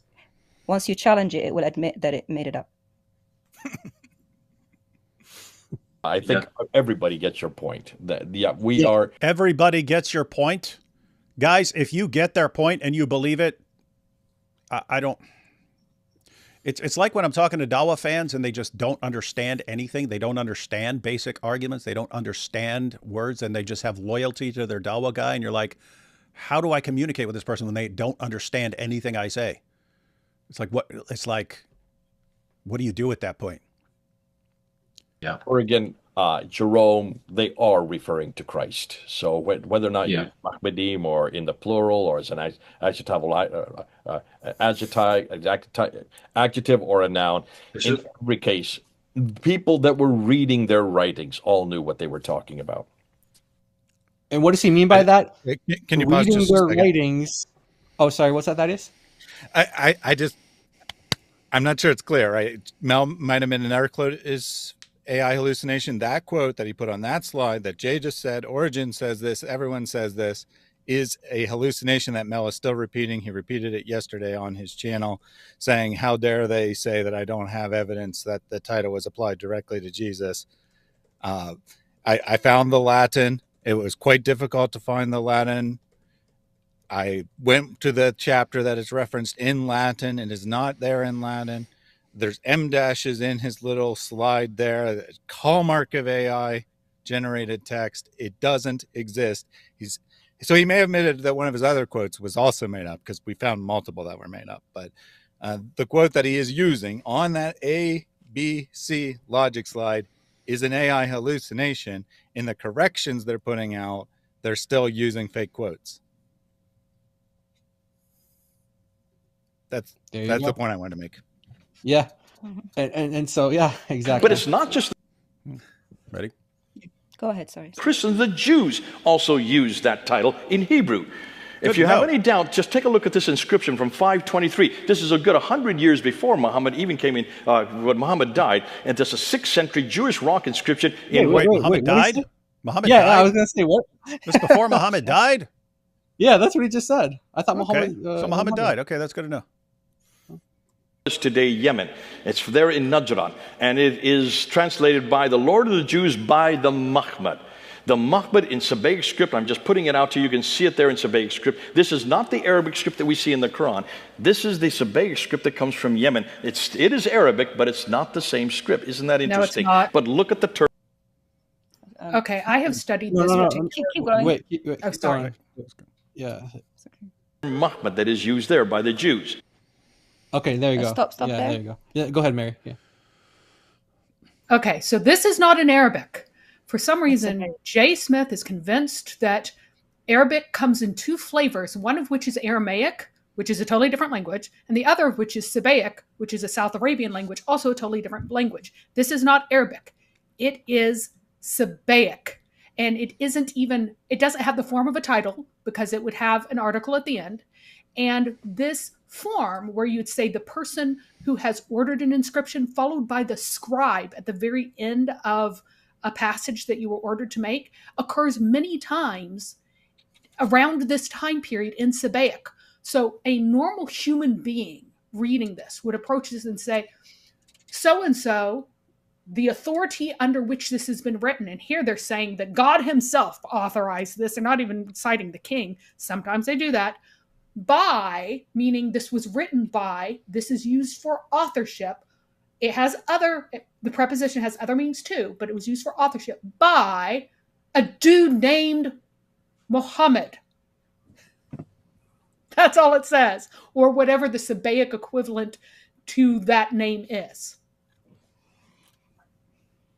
It's a dude who happened to make an inscription. Right, thank you. And so we have Moran Van Putten here, who's explaining the same thing, and he's a historical linguist, and he's weighing in on it and pointing out that even if that MHMD is a title in Sabaic, it doesn't mean that it's a title in, he says, Islamic Arabic or any Arabic. And then he's saying that the vocalization is also guesswork too, because there's no vowels written in there. So when he keeps saying Mahmed, we don't know how it was pronounced. I mean, you can theorize about it, but we don't know how it was pronounced. So is there another tweet? Then there's another tweet from another linguist. We put a couple of linguists there who hopefully are at the level that is required to say that that inscription isn't what is being claimed. And also, he said in Hebrew. But this is Sabaic, not Hebrew. And it's not Arabic either. Yeah, it's not exactly. And you can't just jump from one language to another like, you're in a playground. It doesn't work like that. One word here equals another word there. That's not how languages work. But in any case, it's not Arabic, and it's a different language. Yeah, and not Hebrew, which what he claims. Like Jews were using this in Hebrew, and then use a Sabaic source. It doesn't make sense. Which is debatable. What is even being said? But yeah, let's go into the next one.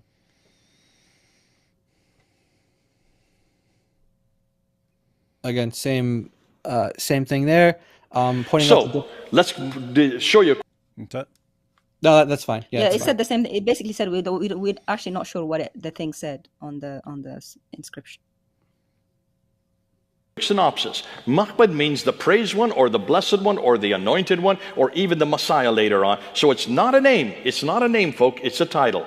It was used in Ugaritic in 1400 BC, borrowed by the Jews in Hebrew in 1000 BC. That's why you have it 11 times in our Bible. It was subsequently employed by St. Ambrose in the 4th century as a title for Jesus Christ. The Jews also referred to it in their reference, and what was interesting, by the 7th century, the Jews started using that title for their exilarchs. The exilarchs were those who were in charge of the seminary in what is today Baghdad.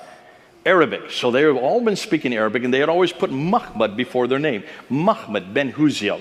Mahmud bin David, Mahmud ben everyone. They have always? 5 different exilarchs where they put Mahmud before the name, the praised one, the anointed one. It was a title of endearment, of authority, of credibility. Well used in Arabic and Aramaic by the 7th century. Well used. Thus, by the 7th century, the Christians used Mahmud. By the way, completely untrue. So So even though Jay's going to back down from this, and he's going to say that he only said this 2 years ago, even though he said it just last month, whatever. The point is, if you listen to this, if you heard this at Chapel Hill, you heard this presentation, know that that is not true. Jews did not use Mahmed as a term of endearment. They didn't put it before. There is no Mahmed ben David. There is no Mahmed ben Oziel. It doesn't exist. It doesn't exist at all. So just want to be clear on that. To refer to the returning Messiah, while the Jews used Mahmud to refer to the Messiah yet to come, and at times interchanged it with the Messiah. Conclusion, therefore the term Mahmud was well known in that part of the world and at that time, but it was not pronounced Muhammad like you do today. That is how we now pronounce it. And there lies the confusion that Raymond's having. And same with you, Abdul. I can see you're confused now as well. Okay. Yeah, we're all Raymond, he's not talking about Raymond Ibrahim, is he? Yes, he is. He is, yeah. Are Yeah. you kidding me? Have you guys ever talking seen about Raymond. have you ever seen Raymond Ibrahim be 1,000th this sloppy? No, never. No. That entire presentation he spent just slamming Raymond and saying terrible things about him, and saying things like he made the title "We Shut Down Muslims," and then in there he's like, "We shut down Raymond," using the same terminology and kind of sloshing this Raymond Muslims. It was horrible. To be honest, I've never seen this level of being very careless from anyone known in the field of apologetics and polemics. You mentioned Jews in Baghdad using Mahmed as a title of endearment, specifically Mahmed bin Uziel and Mahmed bin Joseph. I've checked digitized Hebrew libraries in Hebrew and have not found any matches for those exact phrases. There are no rabbinic usages of the word Mahmed in the way you described. So my short answer is, I haven't ever claimed that we had evidence for that. Dude, this guy. So did you send Mel a message saying, Mel, here's our objection to what you say, even though we have no clue what you've said because no one who has any clue who you are? No, I sent it to Jay. Jay Smith, and then Jay Smith sent it to Mel. Per his request to Jay. That's why I sent it to. And it was about Jay, not Mel. This dude has problems, man. So when I say you mentioned, who am I talking to? Jay. That's what I'm talking. That's why I sent quotation marks there in the blue. Pulling back on that, I think what they're referring to, and this is something that I have said in the past, you have said in the past, about a year to 2 years ago, we did say, and I remember even we did a video together where we thought that there were 5 exilarchs who had Mahmud before their name, and that these all 5 were in the 7th century.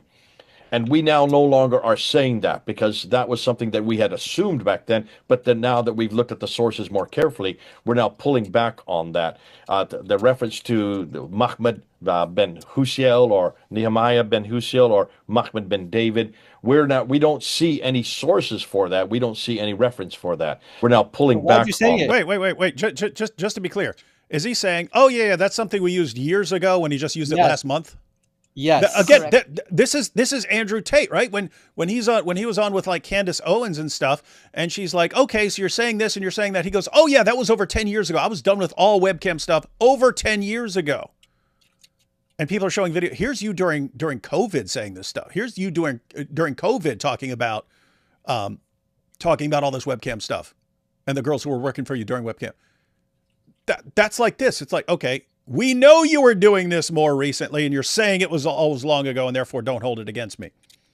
And Jay, right here, oh, they're talking about this, but yeah, we gave up on that years ago. Meanwhile, he said it. He told this last month. It's in his video from last month. If he gave up on it years ago or any time, where is the clarification video for the sake of integrity and for letting the people know, his audience and the Christian audience who trust him? It doesn't exist. And so it didn't until we brought it to his attention and, put it in these points. No one would have ever known that Jay Smith doesn't even actually. So all the people who were there, they might go around thinking, hey, we wouldn't have known. Christians use the term, the church fathers use the term, Jews use the term. Like, what's going on here? Obviously, MHMD is a reference to the Messiah. So MHMD in the Quran, that has to be Jesus. It's like, that's what. And he said, after we examined the evidence more carefully, yeah, talk about the evidence. Then we pulled back from that. My question is and I know how academics work. I'm from a different field. Academics are so obsessive about examining the evidence before they publish something publicly, even if they're publishing to peers, which is a small audience. But you're even more careful to a public audience, right? Because it can discredit you to your peers. Right, exactly. So you're on a massive platform, which you yourself admit, and yet you put it out there and then decide later to pull back without a clarification. But you say your level is above others who are not your peers, and you're so careless about putting it out there. So you put it out there and then you examine the evidence later. And tell them how long it took us to find this evidence. and that evidence that he said, which I'm sorry to use sarcasm, pretending like it's an archaeological dig that takes months and it's a process, and then after we examine the evidence that comes out, it took Jai 1 minute to look to do a search into the Jewish libraries to check for Mahmad bin David and Mahmad bin Uziel, and found 0 hits. Literally, It took us 1 minute, and then when Jai then sent the information over to Jay, it's all of a sudden, oh, I've known about it all along. and that's why I don't use it anymore. Do you see our problem? Even if we, I will say we believe what he says. Let's say he examined it later. There's no clarification, and the methodology is let's publish something, then review the evidence later, then look carefully later. That's dangerous and that's sloppy. And then we pull back and not tell anyone until we're pushed like this. And then people say, why do you do it publicly? Because otherwise we won't get this retraction. So we're doing it for your sake. The person who says, why are you doing it publicly? For you. We're doing it for you. Whether or not you appreciate it, we're doing it for you. And guys, do you see already what happens when everyone sends him a list of mistakes? He's like, oh yeah, you know, this little insignificant thing I got right. I kind of misspoke on that one little thing and stuff. That's the guy you're going to just deal with things behind the scenes with? I'm telling you, It is true that they're backtrack. No, go ahead. I was just On going to that confirm. Sorry, I keep doing that. I keep stopping and then sorry about that. Yeah, so I just want to confirm that it's like a roller coaster, even communicating behind the scenes. One thing one day, then one thing another day, then one thing 10 minutes later. It's like I don't know what I'm going to get. It's basically So I have to bring things public because if he wants to do any public clarifications, I want to direct people to his public clarifications when he does them. And then, you know, whatever comes out of that, I told them, look, if there's a pressing need for us to respond to this stuff again, we will. But if you want to clarify anything, that's your responsibility to do it publicly. Because I can't trust what he says. I'm sorry, I can't trust what he says. It's because we want to protect ourselves from the gaslighting, the thing, and then it's opposite. Sometimes within the same day during our communications, a thing and its opposite. Now we want to hide behind, okay, we're now just going to deal with what you say publicly so that we can have receipts, so that we have videos to stop ourselves from being gaslit as to what was said and what was not. Guys, I'm going to be honest here. I don't care at all about dealing with this stuff behind the scenes at this point. I wouldn't even want to communicate with him at this point on that level. I don't trust him to deal with anything honestly at this point. And guys, I started this live stream by praising Jay over and over again and saying what we really want to say, and just watching this the entire time. I think he just needs to be like repeatedly, relentlessly, publicly exposed until he takes a step back, takes some time off, comes back, like repents completely, separates from Mel, that toxic duo, completely. And then I can take him seriously. Until then, this is beyond terrible. This is like false. This is like complete false teacher category, manipulator, false teacher, all that stuff category. How is it that it was put out only a month ago to 1.3 million people? But Mahmad Let me before back their up. name. and that these all 5 were in the 7th century. And we now no longer are saying that because that was something that we had assumed back Years then. ago. But then now that we've looked at the sources more carefully, we're now pulling back on that. Yeah, we pulled back years ago. ago. The reference to Mahmad ben Husiel or Nehemiah ben Husiel or Mahmad ben David, we don't see any sources for that. We don't see any reference for that. We're now pulling back on that. We're pulling back years ago. It's true that they backtracked on that claim. How is it that it was put out only a month ago to 1.3 million people? Strange, isn't it? They backed off of that because it was old. They learned years ago that this can't be trusted, and yet we're saying it last month. Mahmad before their name. Mahmad ben Huziel. Mahmad ben David. There you go. July 10th. So after all that, I've spoken at that church repeatedly. Oh yeah? Yep. So maybe you should have a word. After all that, check out what comes next. After all of that, They conclude. we get to see what their mistakes were. There are no mistakes. or maybe one insignificant slip of the tongue.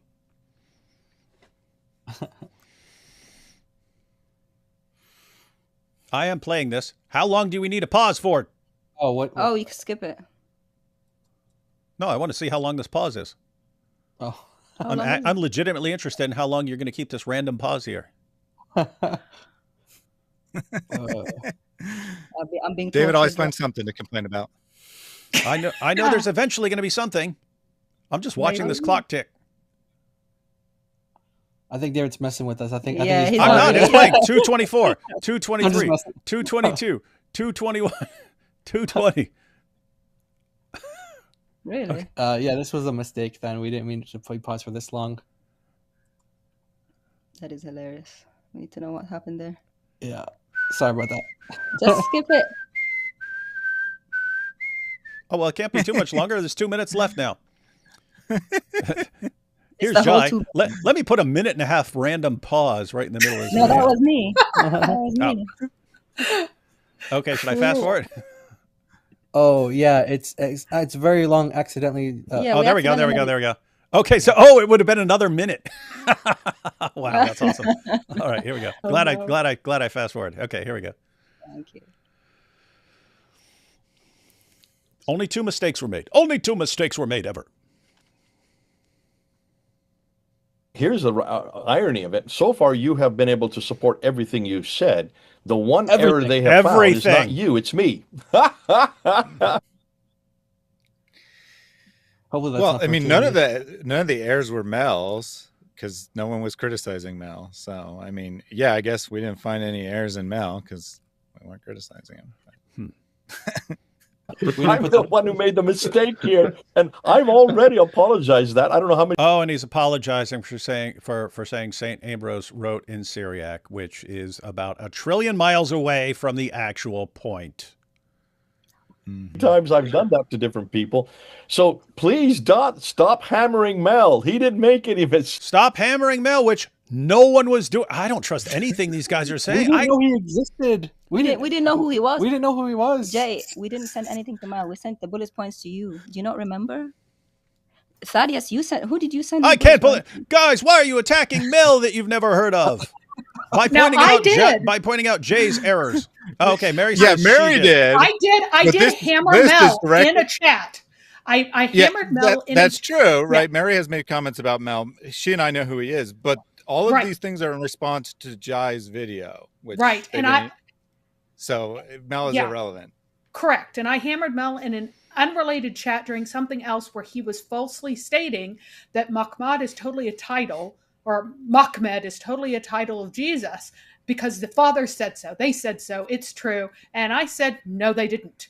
And then I just started flat out whenever he had put in those things and say that that's saying it, I'd say that's a lie. You're lying now. You're lying now. You're lying now. And during that chat, he backed it up and said, okay, fine. It's not a title. It's a term. I'm like, you can't have a term. It has to be a title, dude. You have to have the word and recognize that it's talking about Jesus.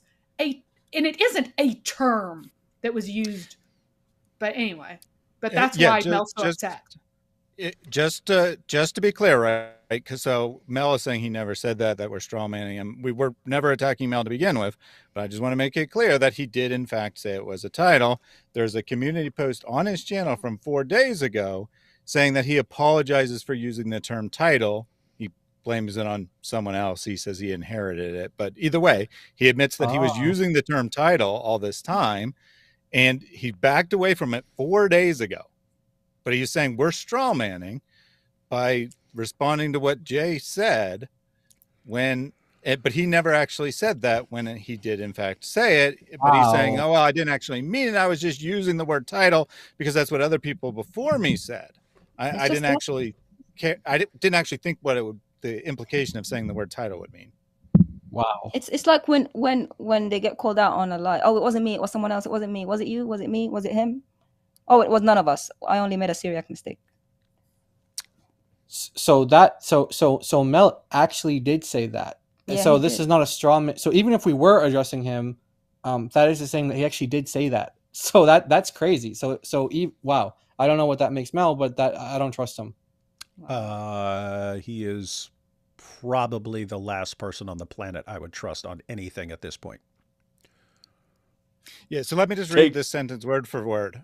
I would have been better advised to use the term, to use quote term or quote adjective, but I inherited quote title as opposed to name and didn't see how overly specific the term is. So that's his explanation for why he was using the word title up until that point. But now he's saying, I never said it was a title. And so he uses this, and then Jay either gets it from him or gets it from somewhere else or something, but most likely gets it from him. And then Jay spreads this for years. And then Christians who adopt this are just running around. Nope, Muhammad's just a title. Muhammad's just a title. It's referring to Jesus. They're saying it around the world and stuff like that now, to the point where even when we're in a live stream correcting it, people are going, but Jay's 100% correct about this being a title. And we're straw manning him if you respond. How is it that he didn't know what title means? He's from Ireland. He's Irish. English is his first language. Oh, he doesn't know what title means. He doesn't know what title means. Weird.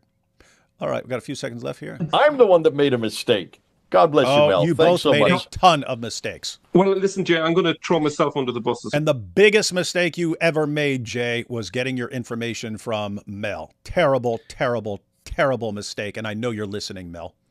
Oh, okay. So I did make some mistakes. I'm going to have to admit some mistakes. So I have used ChatGPT to find some sources. So stop here. We've showed an error by ChatGPT that it made up a quote. Jai did an experiment. So I did an experiment, and so I asked for a quote, and it says, "You're absolutely right." I told him, "You just made up a quote. You're absolutely right. Thank you for catching that." So it literally, in Arabic here, it literally made up a quote, and it gave the references as two of the most authoritative dictionaries in Arabic, completely made up quote. So I just want to show an example how ChatGPT will hallucinate a quote, make up a reference, even give like diacritical marks, everything. It looks like legitimate, and then you call it out, and it says, "Oh, you're right. Actually, that's actually yeah." not a Look quote. at what you said. You just made up that quote. You're absolutely correct. I did make that up. Yeah. Sorry, I've been programmed by Mel. So this is where Mel's getting his quotes from, by and large from, and unfortunately, that's going over to Jay, and he's getting information from this guy. So and Jay's going to 1 million people saying that stuff. So guys, we need to correct this stuff. And then he calls that academia. But by the way, I mean, this is like big, because I mean, you know, this isn't just a situation with like Jay and Mel. These are the guys like running the big polemics conference and stuff like that, and putting everything together and trying to get everyone together in polemics and stuff. And it's like, I mean, I already wasn't allowed in the UK, but even if I were, I would want nothing to do with you guys and anything you're associated with. This is wild. And Thaddeus, I think in his email to you, mentions, there's it's hallucinated one of the quotes. And I did look it up to check, and I've triple checked, and he's right. It's not completely wrong, but it's not a direct quote. So I'll admit my mistake on that one. Little mistake, Thaddeus. Little mistake. Mm-hmm. But notice, right? He checked and triple checked or whatever after he published it in public, after he taught it to Jay, after Jay repeated it. Now, granted, Jay didn't quite use the exact quote, but he put the author on his list of authors who had made this claim. Then I sent a message to Jay with point by point each of the church fathers that he claimed used Muhammad as a title for Jesus. And I said, this one, they quote the verse, but it's about the church. This one, they quote the verse, but it's about believers. This one, there's no extant commentary on verse 516. This one, Mel has a quote, but it's an AI hallucination. This is okay. This is what they go and present to churches. Yeah.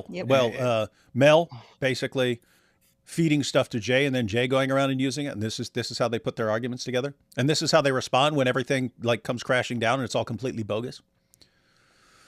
Bad. It's bad. really bad. And here's what's crazy. You don't need to do any of this. We have awesome evidence in favor of Christianity. We have awesome evidence in favor of Islam. If going down the Muhammad never existed path leads to this, congratulations. You just gave us another reason not to take your entire position seriously. And I'm someone that you could convince me if you offered a plausible explanation that accounts for the evidence we have. I'd be open to it. I'd be open to it because the Muslim sources are extremely problematic and they are a bunch of garbage and there are all kinds of problems. So if you actually presented a plausible scenario, I would take that seriously. You guys tried to present a plausible scenario and every step of the way it's complete deception. And that's bad. That's bad stuff. What bothers me the most, David, Thaddeus, and Mary, is that it's not just that they've made mistakes. It's that they're so cavalier about making mistakes. Oh, I made a mistake. Ha ha ha. Like I misled over 1 million people with this, and it was all based on nothing. And I'll pretend I'll apologize for something else that's minor by comparison. Like I would be mortified if I made that big a blunder. Of those, so many that people are sending me bullet points about it. But to come out at the end with the conclusion that it's not a big deal, when others are saying it's a big deal, when everyone is around you saying this is a big deal, this is terrible, and you minimize it, that's wrong. It should be that your mistakes should be big to you and small to other people, if that makes sense. It's just this, who cares if I made a mistake? I pulled back from that with no clarification given until I was pushed. It just seems like a wrong attitude.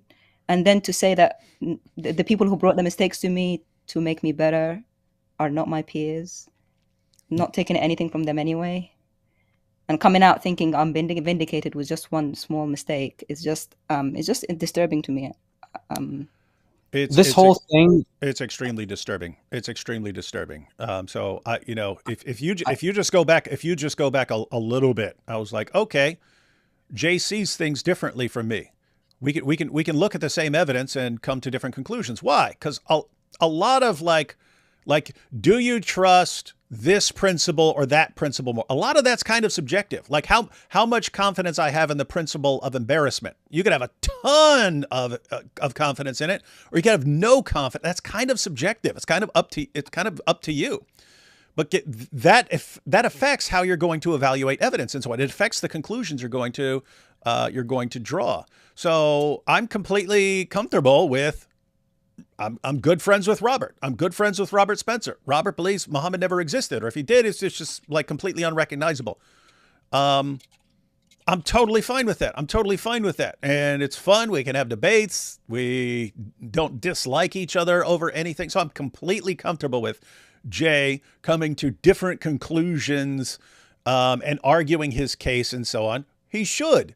But when I look, I'm not completely comfortable with just using massive amounts of deception and making things up left and right and being extremely sloppy and misleading tons and tons of Christians into using terrible arguments that are going to blow up in their faces the moment anyone examines these arguments.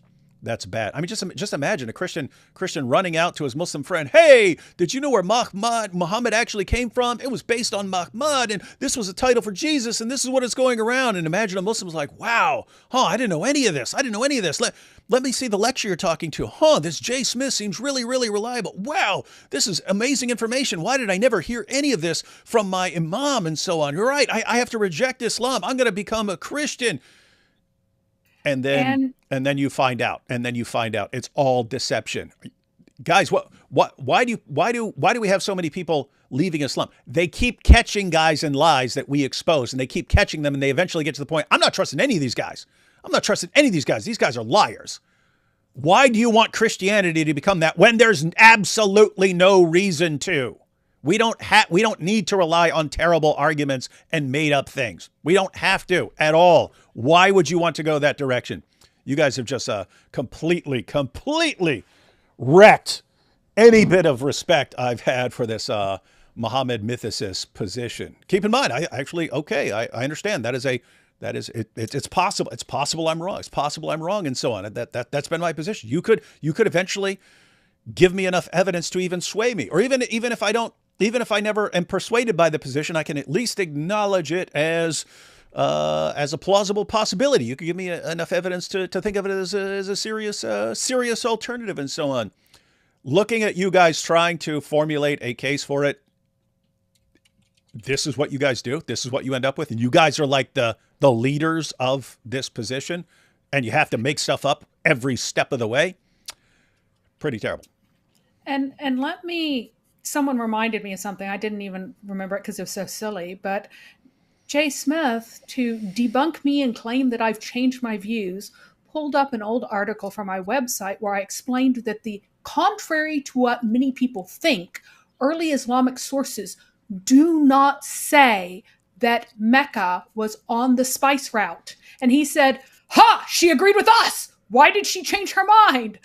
Does it sound like I am agreeing with their position if I say I have examined and searched for all of these spice terms and these spice things and all of these sources, and I can't find any indication that Muslims portrayed their origin place as important to spice trade? Does that sound like I'm agreeing with Jay Smith, who says that it has to be in Damascus because that was the center of the spice trade? Yeah, it sounds like you're saying Muhammad never existed, and they're right about everything. And mean- and Mahmad was a title for Jesus, and that's where Muhammad came from. Sounds exactly like that's what you're saying. So, And Mary, yeah. that's actually not the right way to respond to it. So, Thaddeus, you need to respond and say, "I never said that." That's the proper way to handle these things. Yeah, you're right. I should have said I never wrote that article. You've never said it. Since you've never said it, Thaddeus, it takes all It's a the straw man burden and- away from Mary. Mary doesn't exist now in this conversation, and it's then- all your fault. And then Mary can say, "Well, what I can agree to is gonna type on once you. in kindergarten I got 2 + 3 wrong, and so I'll just acknowledge that mistake and we'll all move on." Right. And that's the thing. Like, you have that in front of you. You know that your theory is that Mecca has to be somewhere where there's lots of spice trade. And I'm saying that in the Islamic sources, Mecca is not described as being a center of spice trade. And from that, you get, she used to agree with me. How can I trust your analysis of anything? This is like 1 + 1 = 65. Ha ha, we're right. I'm like, I can't you talk can- to people like that. But you can backtrack from that because he just backtracked from something 5 months ago. Yeah. So why can't you backtrack from something 5 years ago? I mean, I could backtrack, but the thing is, Yeah, he was actually the reason I had to waste all my time doing all that searching, by the way, back then. I'm just joking, by the way. Yeah, I of know, course. I know. But I know. I think that Mary's not wrong, that Jay actually just misunderstands what her article means, right? What she's saying is that the claim that because Mecca wasn't a spice trade, the Islamic sources is wrong, is not a valid claim to make, because at least the early Islamic sources never make that claim about Mecca. So if they're not claiming it about themselves, then Jay insisting why isn't it a place of spice trade? Just because over time that idea got added, in Middle Ages or late Middle Ages or modern time, whenever it got added, just because it eventually got added doesn't mean that's what the original sources were claiming. And Mary's actual article is the original sources didn't claim that. But Jay's saying, well, it couldn't be there. At least at the time the article was written, he was saying Mecca existed, but it was really Petra or some other place. I don't know the exact timing because he's changed his ideas about where Mecca was many times. But let's just say for arguments, he was saying it was Petra. He's saying, see, the fact that that their spice trade is more compatible with Petra than where we think Petra is. So Petra's the real Mecca. And Mary said, well, that's not a valid argument because the sources didn't actually claim, the contemporary sources, or at least the early sources, didn't claim that. So that's not evidence for it being some other city. Right. And so I'm actually arguing against them, and they can't understand this. And it was I used small words. This was not a difficult article. It didn't have a deep your small philosophical words argument. It was just like, hey, people are saying that wherever Islam arose, it had to be on the spice trade, whereas the actual Islamic sources say that don't have any indication of this thing that you are tying to the origins of Islam. They can't understand that. It's baffling. All right. I think it's getting late for Giant DOC. You guys can cut out anytime you want. I have another live stream with AP at 9, so I'm going to burn through all of these super chats before that. Giant DOC, you want to have any final thoughts, or you want to stay, or you want to cut out and go to sleep? Yeah, we'll give some. I mean, I can stay. Yeah, but, I'll stay. Yeah, we'll stay. But yeah, go ahead. Yeah, go ahead. Burn through some. All right. If a Muslim says that Muhammad equals authority, couldn't they bite the bullet that Mujahid, Abbas, you mean Ibn Abbas, etc., were kafir? Would there be any negatives for doing so? Yeah, you'd kind of get in trouble for tossing Ibn Abbas and Mujahid under the bus. If you had to do that to defend your argument, not a lot of Muslims gonna accept your argument. But that's not even the real point. Whether they're it's not just specifically them and whether they are kafirs or something like that. It's when they gave their view and other Muslims like Tabari and so on are responding to them. They never say, "What are you talking about? Oh my goodness, you've just done this horrible thing and made Muhammad a higher authority than Allah." They never responded like that, which means none of them are interpreting it that way, which means if you come along 14 centuries after Muhammad and give it some interpretation which no one for the first several centuries of Islam thought was the correct interpretation of a word or the meaning of a word, sounds like you're just making stuff up. Does that sound about right? Sounds right. Yes, sir. Yeah. Lots of love to you and your family from Ireland, David. Top of the morning. Dean responds it's Dee's response. Dee's response was complaining how Christians were acting because they kept making references to leather straps, Momo's sexual strength, and al-Zut. Look what you start. What do you guys expect everyone to talk about? That's what... I mean, this Muslim story, Muhammad had the sexual strength of 30 men, so powerful. And then we bring it up, and then, why are you guys talking about this?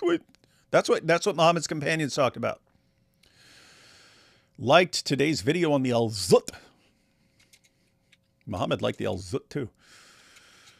Dean said we pray to Jesus, not for Jesus. Sound familiar, D. Wood? Therefore, Psalm 72 can't be about Jesus, and Dean is furious at you for the al-Zut stuff. Really? Was he mad about that? That might be funny. I'm going to have to watch it just for him getting uncomfortable with al-Zut stuff.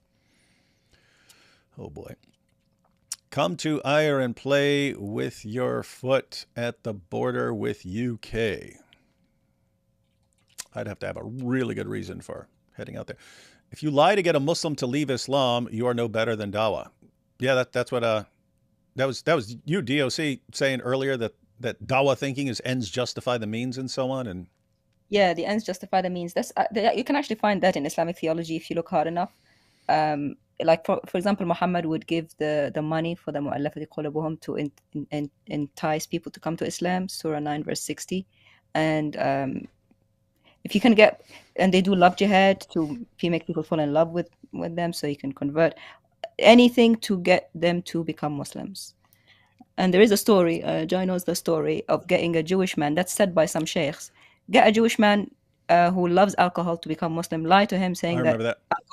Alcohol is allowed in Islam. And then once he's a Muslim, it's not allowed. And if you leave Islam, apostasy will kill you. Yep. So how is that? I remember that video, and the whole audience thought that was awesome. It's like, yeah, I can't imagine being in a situation where I'm speaking in front of a church and like, here's how I lied to a guy and tricked him and deceived him into becoming a Christian. The whole crowd, yay, that's so awesome.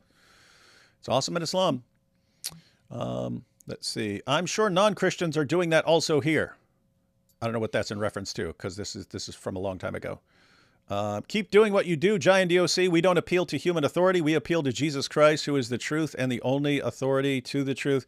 Yeah, I have no idea why Giant DOC are even like defending their right to respond. But we're allowed, even though we're new and stuff like that. Anyone who listens to Giant DOC respects them. You have to. They're extremely careful. They're going into the sources. They're pulling up all the evidence for everything they say. It's like the credibility is built into their responses. They don't need to like, oh, here's why you should trust them based on their reputation and on their consistency and exposing stuff. Bad arguments create divisions. Use wisdom, folks. Yep. And we see the division right now. I feel like Jay's argument is surreptitiously a ploy to give credibility to what Muslims say true Christianity was, since the Christians he describes sound Muslim. Yeah. They do a bit. Where's Mary? I'm expecting her to chime in on that I'm one. not- here.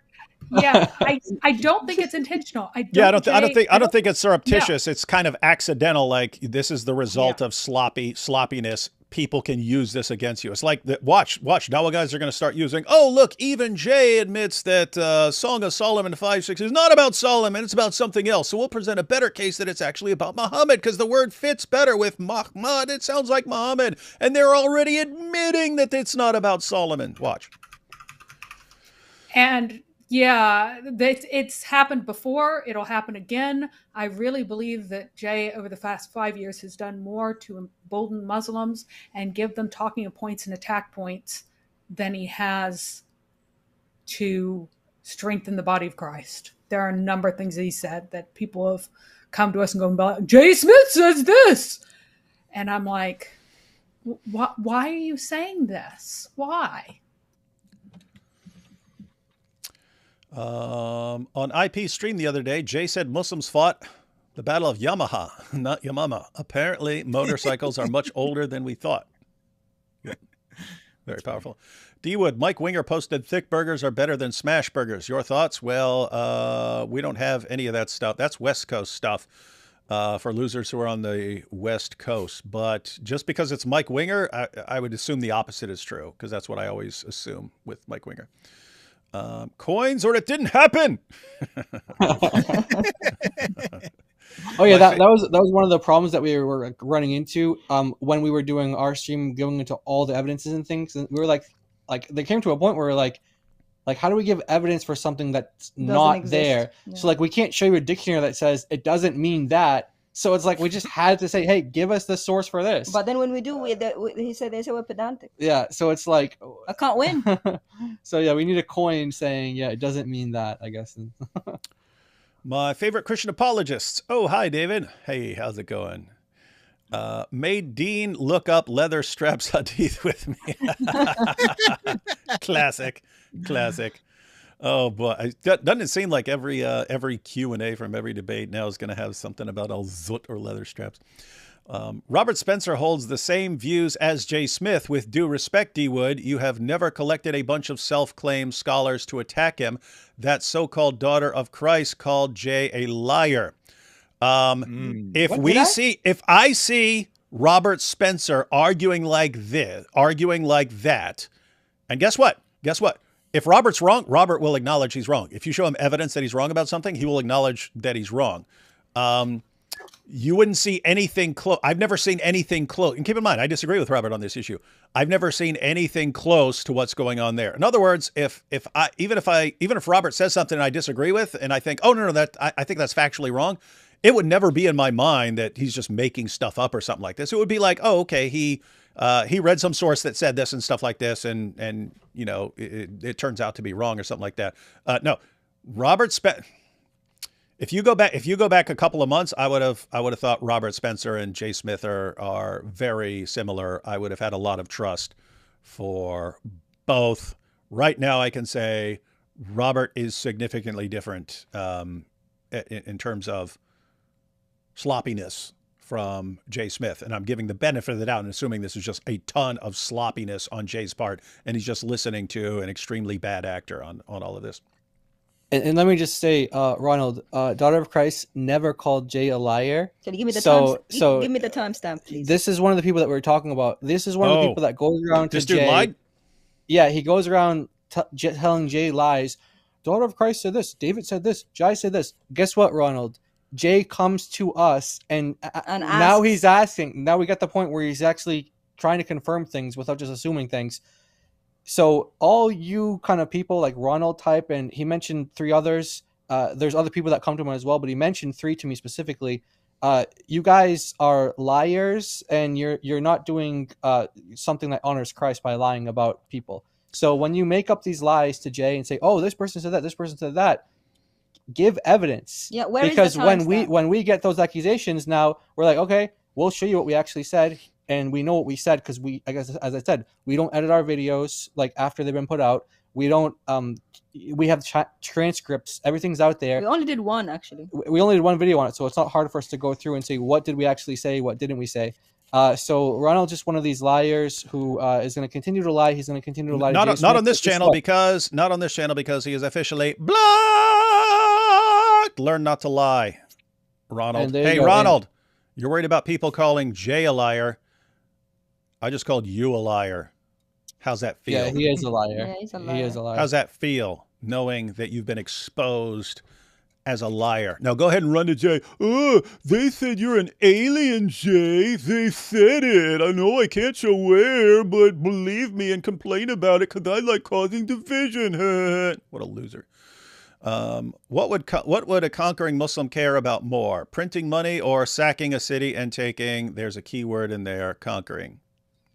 Ha! Yeah, conquering. Taking the war booty. It's amazing how quickly some people start arguing like dawah. People, we are Christians, start acting like it. By your fruits, they will know you. Yeah, part of the reason is it's just easier to get attention from some new argument that you're making up or that you're just being really sloppy with, and that's new and that's catching people off guard and so on. That can be easier than, really spending a lot of time getting the best evidence and so on. So it's a sloppy path. Isn't a McMed and fries what a woman gets as a divorce settlement from a Muslim dude? She gets it as dowry, actually. Yeah. McDonald's meal. The Jews worship Ezekiel's wife. Hey, Daoud. All right, hang on. Could you bring up Paul's quote? To accuse Jay of false teaching because he makes a historical claim that you don't agree with is reprehensible. Is that what we're doing? Is it that we just disagree with his historical claim? Oh no, and we're not even saying he's not, and we're not even saying he's lying. This is the misrepresentation from certain people in his crowd is just, that's what they do. I've never seen this type of. Yeah, it is cult like anything. They all seem to be ends justify the means. If we have to lie to attack one of his critics, we'll gladly do that because our loyalty is to the man, not the truth or the book. Hey, and if I could just jump. Sorry, if I could just jump in with a comment here from Musket Rat Skull. He says, you'll never see David Wood bring in real independent scholars outside of apologetics on all sides of a panel to debate this. We're happy to debate it with Jay or anyone else who wants to claim Muhammad mythism or say Muhammad didn't exist. So we are happy to have that discussion, and I believe that David would be happy to host that discussion. What respected scholars are arguing for Muhammad mythicism? None. Yeah. So who do you expect us to bring on? Well, I mean, Robert Spencer isn't a scholar in. I'm right. But I'm saying Robert Spencer is respected, right? That's what I'm trying to say. Yeah, that's the thing, though. I debated Robert Spencer twice on this issue. I do shows with them regularly, and we constantly jab at each other on this. So the point is, if you're saying, no, I want someone at Oxford University, okay, who are you thinking of?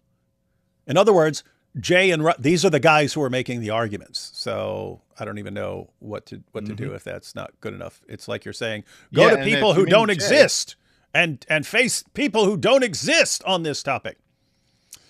Hey, Daoud, you should check out Greg Locke on his Star of David Red Heifer video, calls out Candace and her anti-Semite goons. I'll check that out. I'm about to be live with AP, so you might want to bring it up there. We could actually check it out live. AP is trying to snipe your stream. He just released Zabiba. It's a banger. Listen to it at 1.25. Wait, he hadn't released Zabiba before? That's been the jam forever. That's got the most slamming chorus. Zabiba, Zabiba, I got a big Zabiba. Arrived late to the stream. Did you get a chance to see the powerful arguments Dean put up against AP? He was even getting red and sweating. No, I haven't seen that. I was working on my Al-Zut video.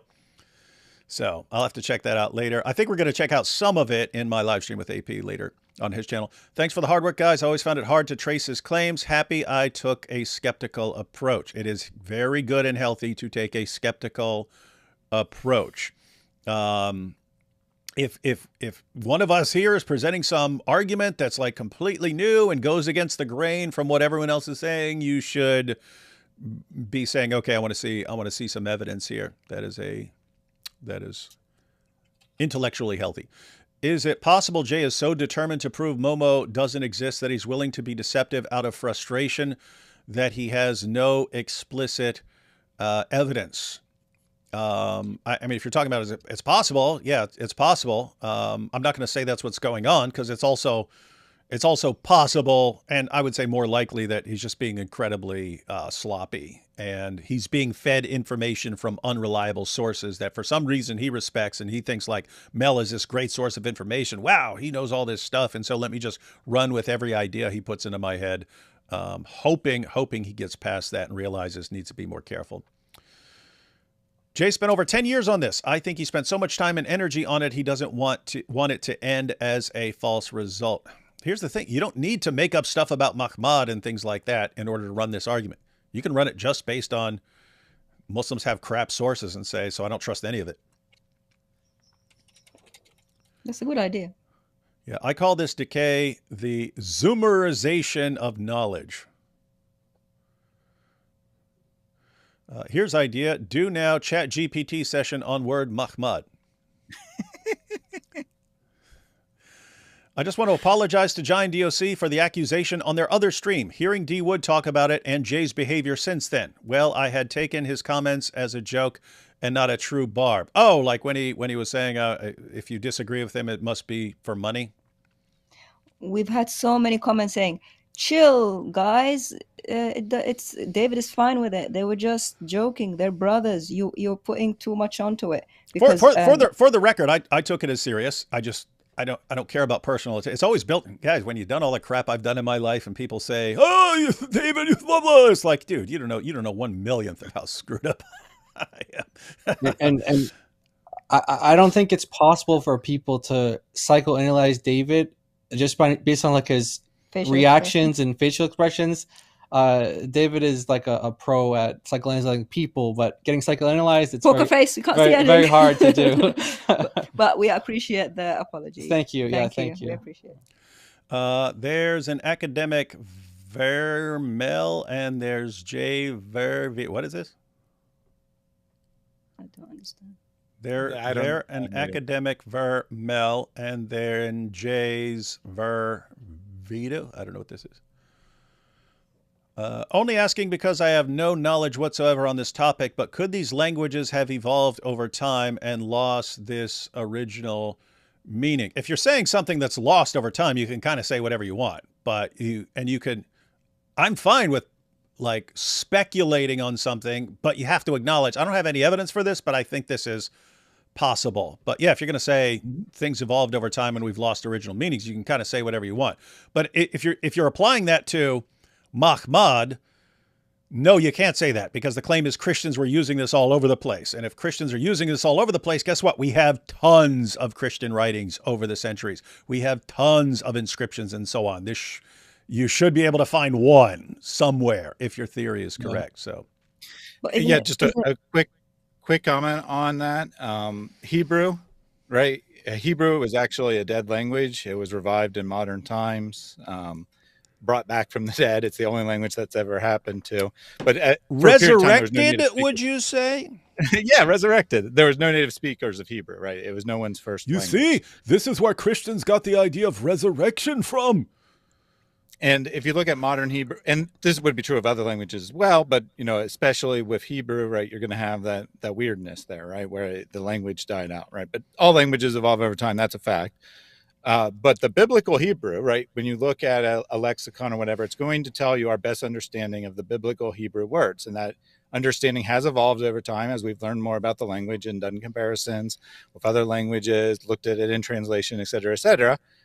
So there are words that are different than modern Hebrew.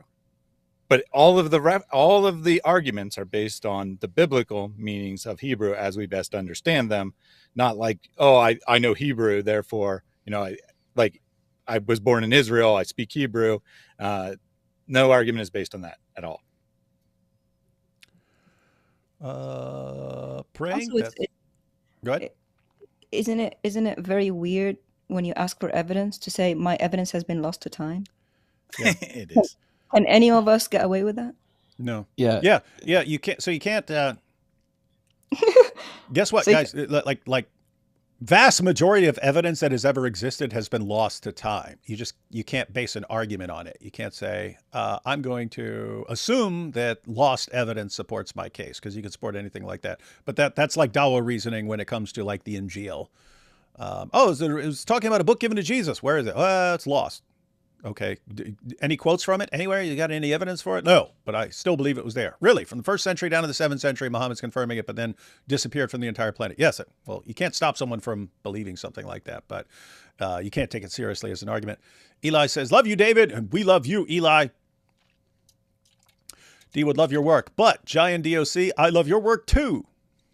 Thank you. That's Thank you. good.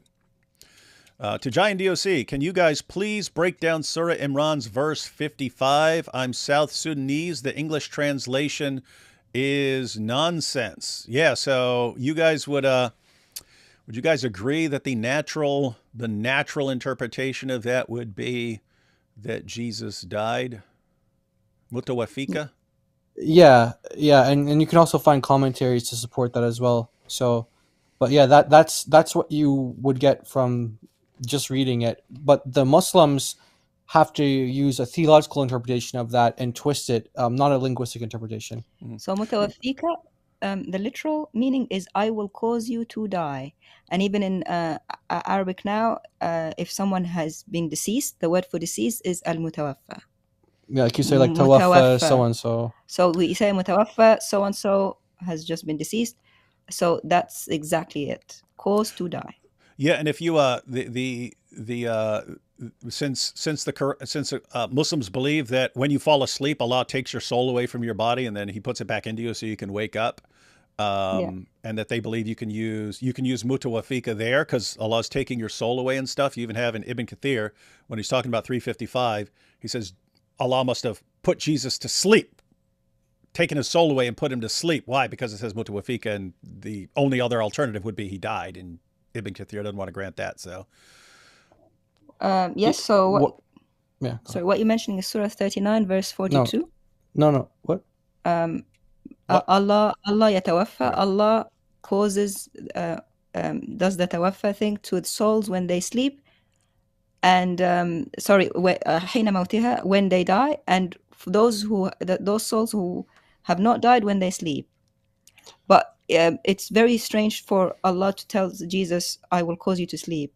It has to be linked with sleep in some way. Like there's a if you're going to use tawaffa in any, like, to mean sleep, it's always linked with something like in sleep or at night, like some kind of reference to sleep. If it's just on its own, the natural meaning is death. Yeah, isn't it weird? It's like, hey, and you're going to take a nap. Yeah. What? Yeah, what? Why? Everybody sleeps every night, so it's not a promise from Allah that he'll sleep. It's a promise that He will cause him to die. So yeah, You understand what we're trying to say.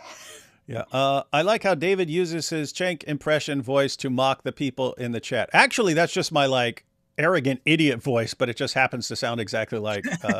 So I was using that voice long before I ever heard of Chunk Yogurt, but he just happens to sound exactly like it.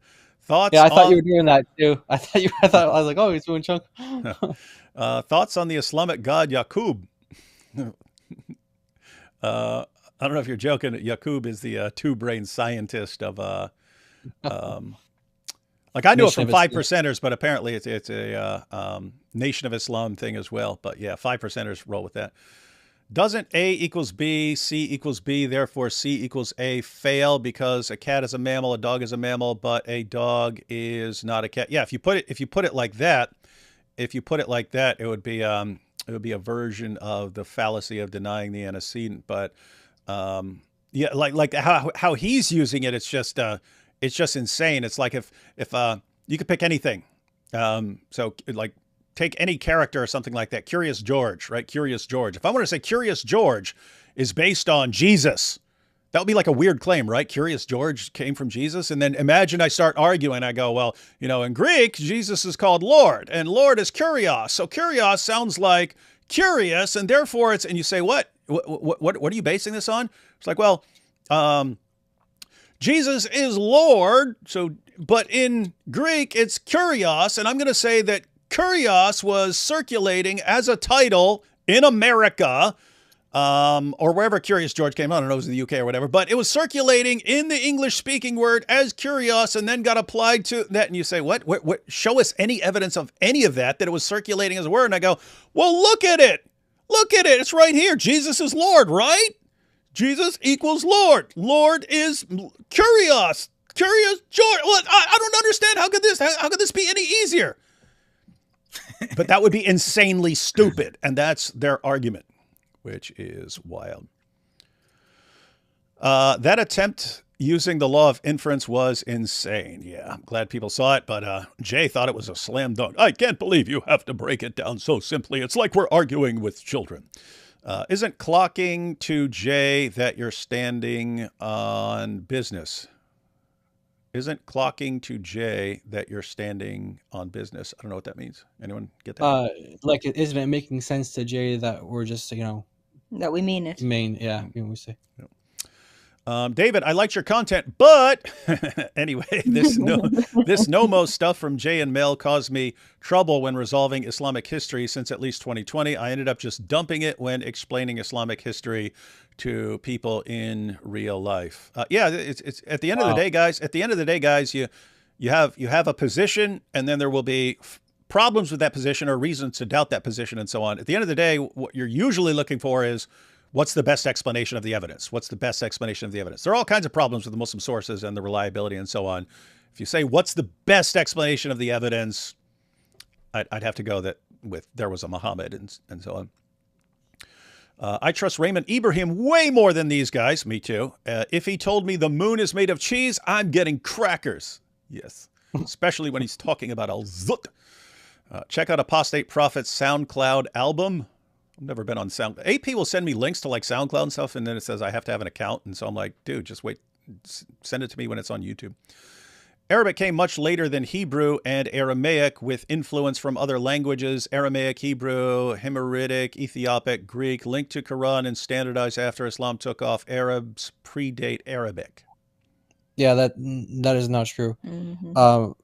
Anyway, we don't have to go into the details of that, but that's not true. In your face knows too much. How's that feel? You like that? Did that go the way you thought it would? You just got smacked out of the sky.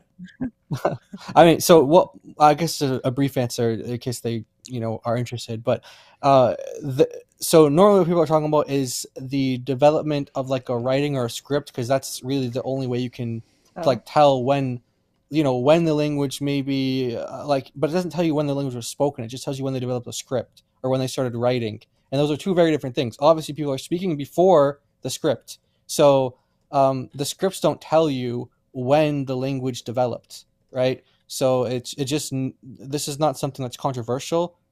Hebrew did not give birth to Aramaic. It did not give birth to Arabic. So that's just a consensus in linguistics. But no matter how the language developed, if you want to tell me that a word from Hebrew was borrowed or spilt into Arabic, you need evidence. That's right. Okay? For that specific word that you have. And to be clear, saying that Arabic came from Aramaic is not an oopsie. He teaches this all the time. All I want to do is zoot, zoot, zoot, no matter what. And it got zooting on my mind. I can never get enough. Every time I step in the desert, all the El Zoot hands go. I don't know which song that is or how I'm supposed to sing it. That's ludicrous. You mean? The rapper? Yeah, the rapper. Oh, okay. Not the comment is ludicrous. Saying you Christian gadfly, you're ludicrous. The fact that the research guy that constantly said I never said that had to be corrected was corrected by Jay and said was years ago is a huge blow. Yeah, it's not looking good, guys. We all make mistakes. You can learn a lot about people by how they respond to the mistakes being presented to them. Just saw IP has deleted yesterday's stream with Jay. He made it private. We have it. Strange. Might want a second try at that, Jay. Charlie Kirk, but Jay, no, I don't. If IP finds out what we know, I don't think he's going to want you on. Charlie Kirk is the best example of proving that education does not mean credibility whenever he schools educated college kids and professors. Well, to be fair, probably any person with some common sense could school a lot of brainwashed college kids. They beat me in the desert. That's true. Please read my super chat. I just did. I literally just did. The one that said so-called DOC, you should be ashamed. Who said that? Oh, that guy who Who said said that I called? you're the one that you blocked. Oh. Thank you, Jesus Saves. How did I that appreciate feel? it. How'd that feel getting blocked? Is that the way you thought it was going to go? You've been exposed as a liar and a deceiver, brought discredit to your already horribly discredited position, and now go cry to Mel and Jay for us. See how much we care. Comics and Jesus follow me. So Sales Boy Comics. So if you're interested in comics and Jesus, better not be some blasphemous nonsense over there, Sales Boy. Here we have Apostate Prophet. If Muhammad existed, why is there no coin that says Muhammad exists and is the prophet of Islam? Yeah, with a big picture of Muhammad. Yeah, Mary. I had hoped in the past that Jay was correct, but really got offended on David's behalf about how rude he was before, during, and after their debate. Yeah, it's fun because I mean, I always acknowledge that there are difficulties with, again, the Muslim sources and so on. And I would expect more evidence from a guy who's going around and supposedly everyone's terrified of him and all the empires are scared of this guy and so on. But at the end of the day, I just think it's hilarious to debate, did Muhammad exist, if I'm just arguing the principle of embarrassment and you're just attacking the Muslim source. I think it's hilarious. I would do that every single day just because it's hilarious, because it's a situation where I couldn't conceivably care less who wins, and Islam loses either way. I want more debates where whoever wins, Islam loses. That is, and this is a perfect example. Not going to work with Jay so much anymore, but maybe I'll do some stuff with Robert here in the future on that. All right, two more, and then we got to cut out Danny Glover's voice. Riggs! I don't know what that's referring to. I know what the movie's referring to. D. Wood is more screwed up than Momo was by the Al-Zut. That'd be a close call. That'd be a close call. All right, guys. Everyone, give any final thoughts you want on this issue. I'm going to try. And what's that thing called? What's that thing called where you send people over to the other thing? Oh, raid. Raiding. Raid. I'm going to try and raid, even though we don't need to because everyone's here, knows AP, and but I just want to see if it works. I want to see if he gets a notification. Okay, he's already started. He's got the timer over there. I'm told so basically all I have to do is share the link and pin it. That's what AP told me yesterday. I'm going to try it. Basically, you just want to direct people, hey, everyone click on the link, everyone head over there and tell them that David sent you. Everyone spam in the chat, David sent you. And that's what's going to happen. Everyone's going to go over there and say, David sent me. All right, guys, I just pinned the message. Guys, this is kind of an experiment. So even if you're like tired and you don't actually want to watch the next live stream and stuff like that, go over anyway, just so I can see if it works. I asked, because we did it with the debate, but I guess I could ask James and so on, but it's easier to ask AP. But yeah, let's head over there just because I can ask AP if he got a notification. Because when someone did it, Rattlesnake did it to me the other day. A notification popped up and said, you just got raided. So it's kind of funny. It's a funny little idea of, you just got raided by so-and-so. I was like, what the heck's going on? All right, cool. So I just clicked over there. All right, we all ready to head out here? Yeah, we've clicked. Yeah, well, we typed in the chat, David sent me. There we go. Yeah. Oh, nice. So now AP knows. Finally knows something. Awesome. All right, guys, I guess we will. What's that? I was just saying bye. Mary. Oh, okay. God bless. God bless, guys. Catch y'all later. I think this coming week sometime, think we're going to go over on Jai and DOC's channel and cover some Al-Zut stuff. Woohoo! Oh, I want to get you and IP. You guys did great videos. I want to get you guys. I want to get you all on our side of the YouTube. Oh, cool. I will. I'll message IP. Well, you guys know him too, but we can both message him and say let him pick a date, and then we'll go over there and we'll talk about all the Al-Zut stuff. Should be pretty cool. It's gonna be fun. All right, guys. God bless so you. heading over to AP's channel. Catch everyone later.